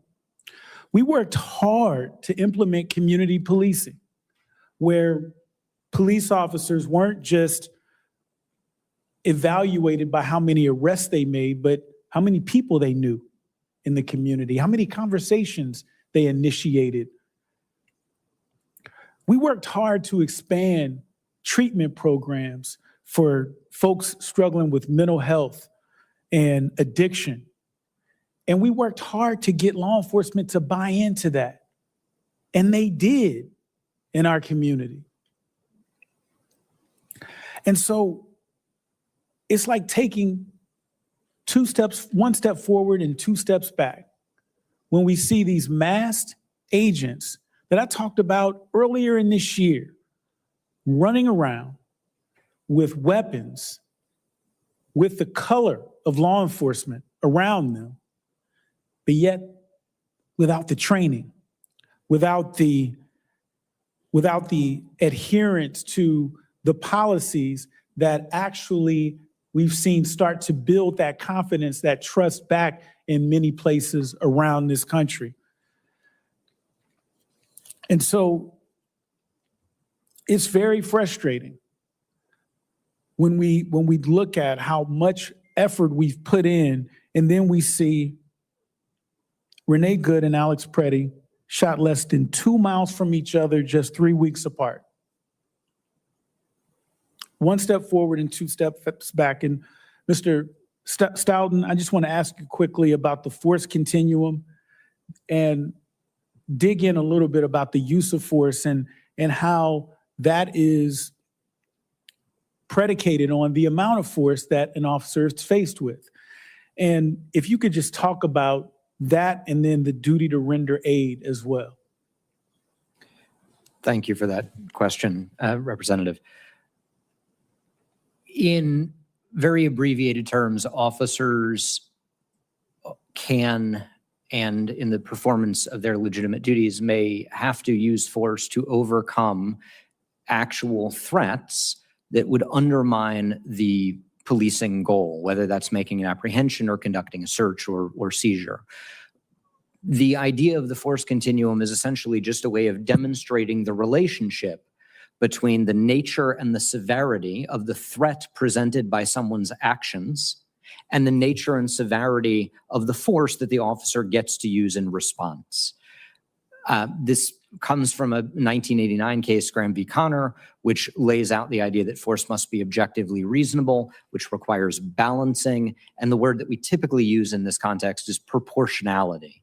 That is just out of respect for time, you can't use an AK if the threat is a fly swatter. Would that be fair? Yes, Representative. That's a good analogy. Thank you. I yield back. Thank you, Representative. Next is Representative Simon. I just want to remind our folks to stick to the 4 minutes because I think our time in the room, in the chamber is also wrapped. And so Representative Simon. Thank you, Ranking Member, and thank you for leadership for bringing us here today. I think it's important to also lift up the voices for the past 22 years of folks on the ground in communities, human rights attorneys, civil rights organizations who have been clear that across administrations, ICE has been a damaging force in our communities. So what you all have experienced is the ticking up of an unchecked body. I say we listen to women of color, particularly women of color organizers and activists and organizational leaders on the ground who have been citing this rallying call to deaf ears for too long. Today we heard a school teacher talk about being shot 5 times. Sister, thank you. Thank you for being here, the courageousness in your voice and the tears, so much power. I wish that we as legislators had the courage of you all standing here, sitting here with us today. We heard from a disabled woman who was yanked from her car and thrown on the floor and made bloody and incarcerated with other folks who had not been Mirandized. We heard from an expected father who was literally terrorized by ICE agents and lived to tell the story. The betrayal is a betrayal. It's a systemic and systematic betrayal. And we need you to survive. We need you and the rest of the American citizens and the folks who are in a process to gain their citizenship during this moment of tyranny. We need you to survive. I am so thankful. In Minnesota, brothers and sisters, just a couple of weeks ago, many of us went out to a hearing to hear from folks. We were able to go to Mrs. Good's memorial site where good Christian folks were reciting the Lord's Prayer over and over. We heard from a few of those folks that in Minnesota at night, you hear 2 things. You hear whistles. You hear whistles and you hear screams. The whistles are coming from the thousands of volunteers who have answered the call from their Lord to bear witness. The screams are coming from the children, coming from the mothers and fathers who are being drugged from their homes, from men and women who have sworn to abide by the Constitution. What you all have done here today, and I know it's been a long day, but you are bearing witness. Your words are sacred. Your experiences should hallow the halls of these hallowed halls. Now, Ms. Robin, your testimony did something to my spirit, as all of your testimonies did. I came to Congress as a disabled woman to consistently humanize our experiences in an abled world. Thank you. You represent millions of people today who have had interactions with law enforcement and were dehumanized. Just one question, but before the question, again, my deep gratitude for you, Ms. Good's family, and all of you all have come here today. But my question, Mr. Rahman, is for folks with disabilities. Now that you become a part of a tribe of folks who have been disrespected and almost murdered by law enforcement, what would you like to lift up? Your testimony was beautiful today, but being a disabled advocate, being an engineer, being a scholarly voice all over the country, as a disabled woman, I'm wondering if you could give us a few more seconds about your experience and what that means for disabled Americans. Disabled Americans have great worth in this country, and anyone who does not identify as disabled should probably be aware that any one of you can become temporarily or permanently disabled in your life, and you will need the wisdom from folks who have been having this conversation. Thank you very much for your work also. I appreciate you more than you know. Thank you. Thank you all. Thank you, Representative. Next is Representative Min. Thank you, Ranking Member Garcia. Thank you, Senator Blumenthal, for hosting this hearing. And I think it's just very unfortunate that not a single person from the other side of the aisle is here at this hearing, because they are also needing to hear your powerful testimony. They're the ones that I think need to grapple with their consciences. I want to thank you for taking the time to share these deeply traumatic stories, particularly the 3 witnesses in the middle. What we heard today was so deeply disturbing and shocking, and to think that this could take place in America is just very, very surreal. But this is also very inevitable, because for now a year almost, we have been seeing an escalation of lawlessness and violence that is being permeated, it is being fomented and encouraged by the top levels of this administration. And we saw this happen last year in Southern California. And Mr. Rescone, you're just to the north of us in Orange County. We saw lots of incidents in Orange County, in Los Angeles. There's a gentleman named Narciso Barranco who was videotaped. It went viral because he was being punched in the head repeatedly. He's a gardener who'd been in the United States for almost 30 years, the father of 3 Marines. And as with you all, the administration followed a well-worn playbook of trying to blame the victim. They accused him of being a domestic terrorist, of trying to attack the ICE agents with a weed whacker until that narrative no longer could withstand the videos that clearly contradicted it. And unfortunately, what we saw here, Mr. Rascon, Ms. Martinez, is that same playbook. And I just want to be clear, you were confronted by masked agents who approached you, threatening you with guns drawn. And you in your case, Mr. Rascon, your father drove the car away. Ms. Martinez, you drove the car away. And in both instances, it's clear you were trying to flee. You were not trying to hurt anyone. You were not driving at agents. And yet they fired gunshots both times. You were hit 5 times, 7 bullet wounds. And I'm so sorry to hear that, Ms. Martinez, but they blamed you. And that is exactly the same playbook that they followed with Renee Nicole Good and Alex Pretty. And like my colleague, Representative Simon, I had the privilege of going to Minnesota to hear from local law enforcement, to hear from activists, and they shared the same story.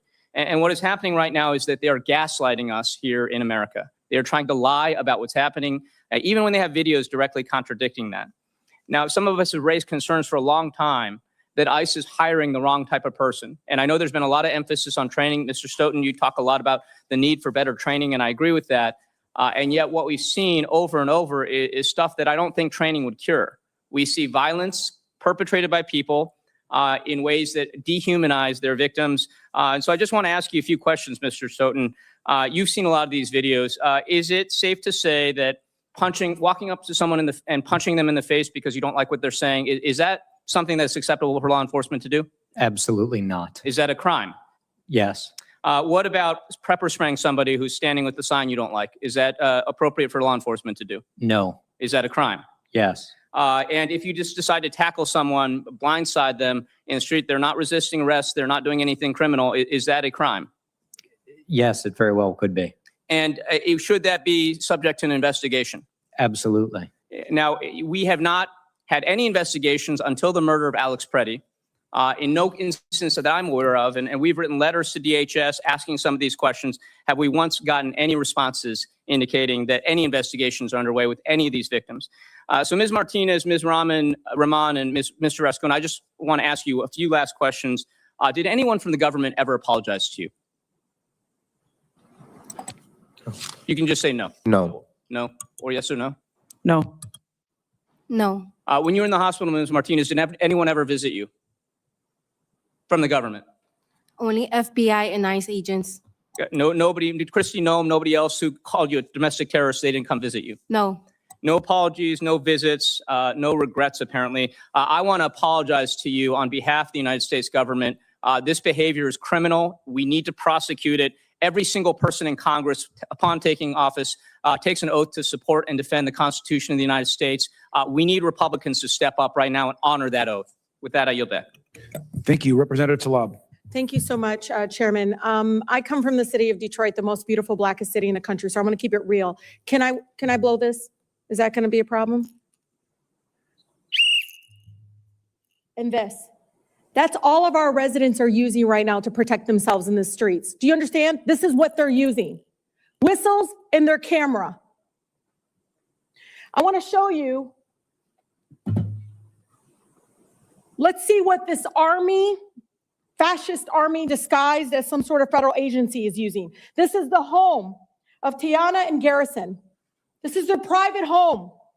Let's see what they have. And I want Seth to pay attention to this because I know you probably read about all the toys that they have. U.S. Immigration Customs Enforcement agents, I'm not talking about Border Patrol, they got stuff too, are equipped with a range of tactical weapons, including AR-15 rifles. Options such as pepper spray launchers, I don't know what that is, taser devices. They also utilize military-grade tactical gear, including camouflage pouches and specialized rifle attachments. They have ammunition rifles, like endless amount attached to their body. They have night vision and thermal cameras on drones, armored vehicles. I even heard, Martin, at your house, they were using drones on your house.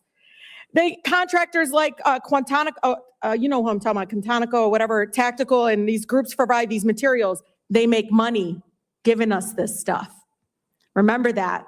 And every day they keep any of our immigrant neighbors who are asylee seekers, some of them are literally just waiting their turn to be able to get that pathway to citizenship. They're making money off of our babies being imprisoned. You know, there's a lot of equipment here and military gear here, Seth, a lot of weapons here for whistles and cameras and our disabled residents, people going to drop off, you know, donations to their church, a father. It's a lot of weapons. You think this belongs in the streets within this federal agency right now with everything that's happened? While I do think there is a potential role for specialized equipment and training, Yeah. I do not see the Well, role. my friends in the veterans, they said this stuff we use in Afghanistan and Iraq, Rashida. I didn't agree with that either. You know, those are a lot of folks that were innocent lives, civilians impacted. But this is kind of stuff in war zones. Seth? It does not belong in Look how day-to-day many people showed up to her house. They're unhinged.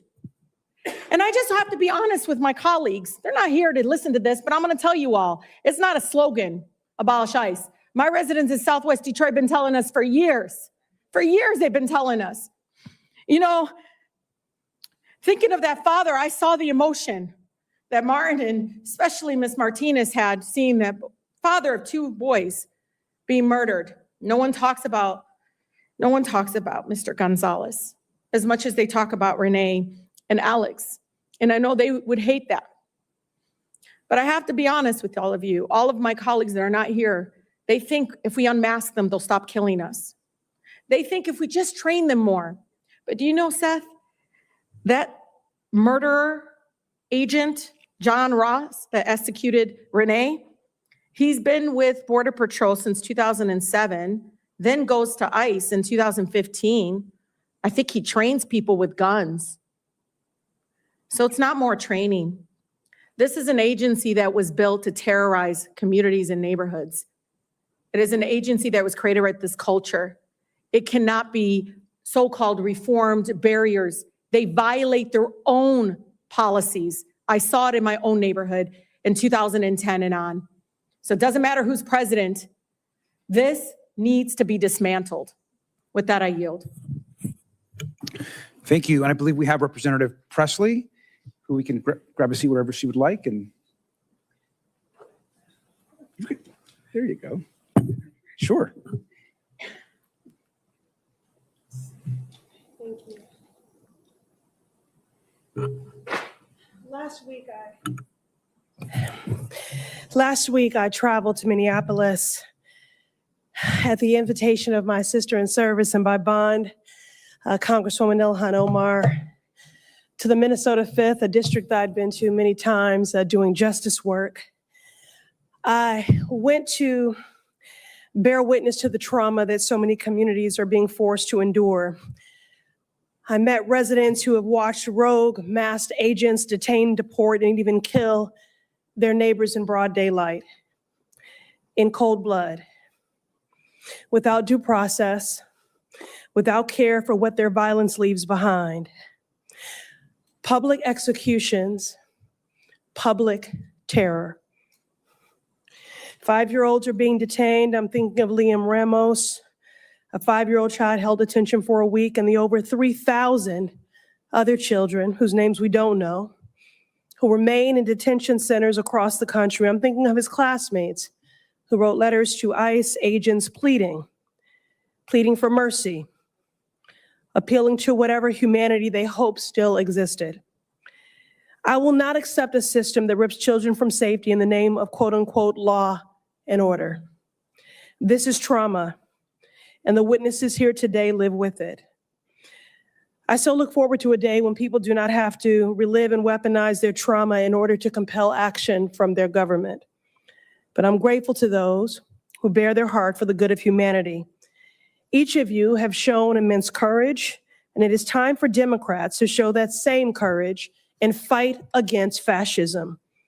As we negotiate funding for DHS, we have a real opportunity to do more than express concern. We have the chance to reject this campaign of terror, and we have a responsibility to do so. As Democrats, we can say we give a damn, but that is not enough if we refuse to act with courage. Requiring agents to remove masks or obtain warrants before entering homes is important, but let's be honest, that is the bare minimum. We can't leave power in the hands of bad actors to decide whether or not to follow the law.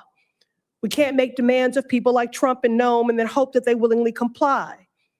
Our Constitution doesn't rely on good faith. It demands checks and balances. If we want real change, we must check this administration and rebalance power in the hands of the people where it belongs. Here is a simple fact. People should be allowed to sue ICE agents for violating their rights and killing their loved ones, period. That should not be controversial for Democrats, Republicans, independents, or anyone, but there are barriers in the way. Congress must remove these barriers with a two-step legislative fix. Step one, we need to close the loophole.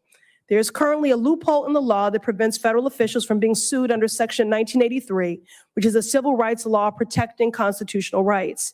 If victims of violence can sue state and local law enforcement, they should also be able to sue federal law enforcement.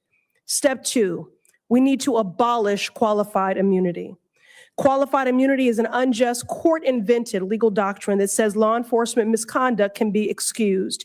That includes violations of constitutional rights. The Supreme Court has expanded qualified immunity to the point where even Clarence Thomas thinks it's gone too far. This accountability two-step is critical to reining in this extremist administration.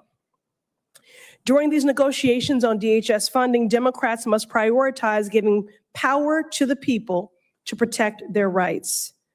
Mr. Romanshu, you are the lawyer representing the Good family during this unimaginable, painful moment. You've spent decades litigating excessive force cases. How does qualified immunity impact your ability to seek accountability for your clients? Thank you, Congresswoman. Qualified immunity is a tremendous barrier. It's a hurdle to achieve civil justice and accountability for people who want to sue police officers. I liken it very much to a get out of jail card on a monopoly board, because unless it's clearly established that the officer violated a law, they get a pass. They get qualified immunity and the lawsuit is dismissed. You cannot achieve that. By your suggestion, which is a good one, we're aligned, by abolishing qualified immunity and making the employer, the agency, the law enforcement agency responsible for the police officer's actions, we have accountability. We have a system of justice that would be fair and gets rid of that hurdle. Thank you. We need laws that empower families like those that have testified before us today. We should use these negotiations to rebalance power, to restore accountability, and to protect the people that we were actually sent here to serve. I yield back. Thank you. And I want to thank you all first, our witnesses, just thank you for your courage, your testimony, for being here. I know it was difficult. I thank you for answering all the questions, and I want to thank all the members of the House and the Senate. We had a large participation today for joining us, and so thank you very much. Thank you. Thank you for the balloon.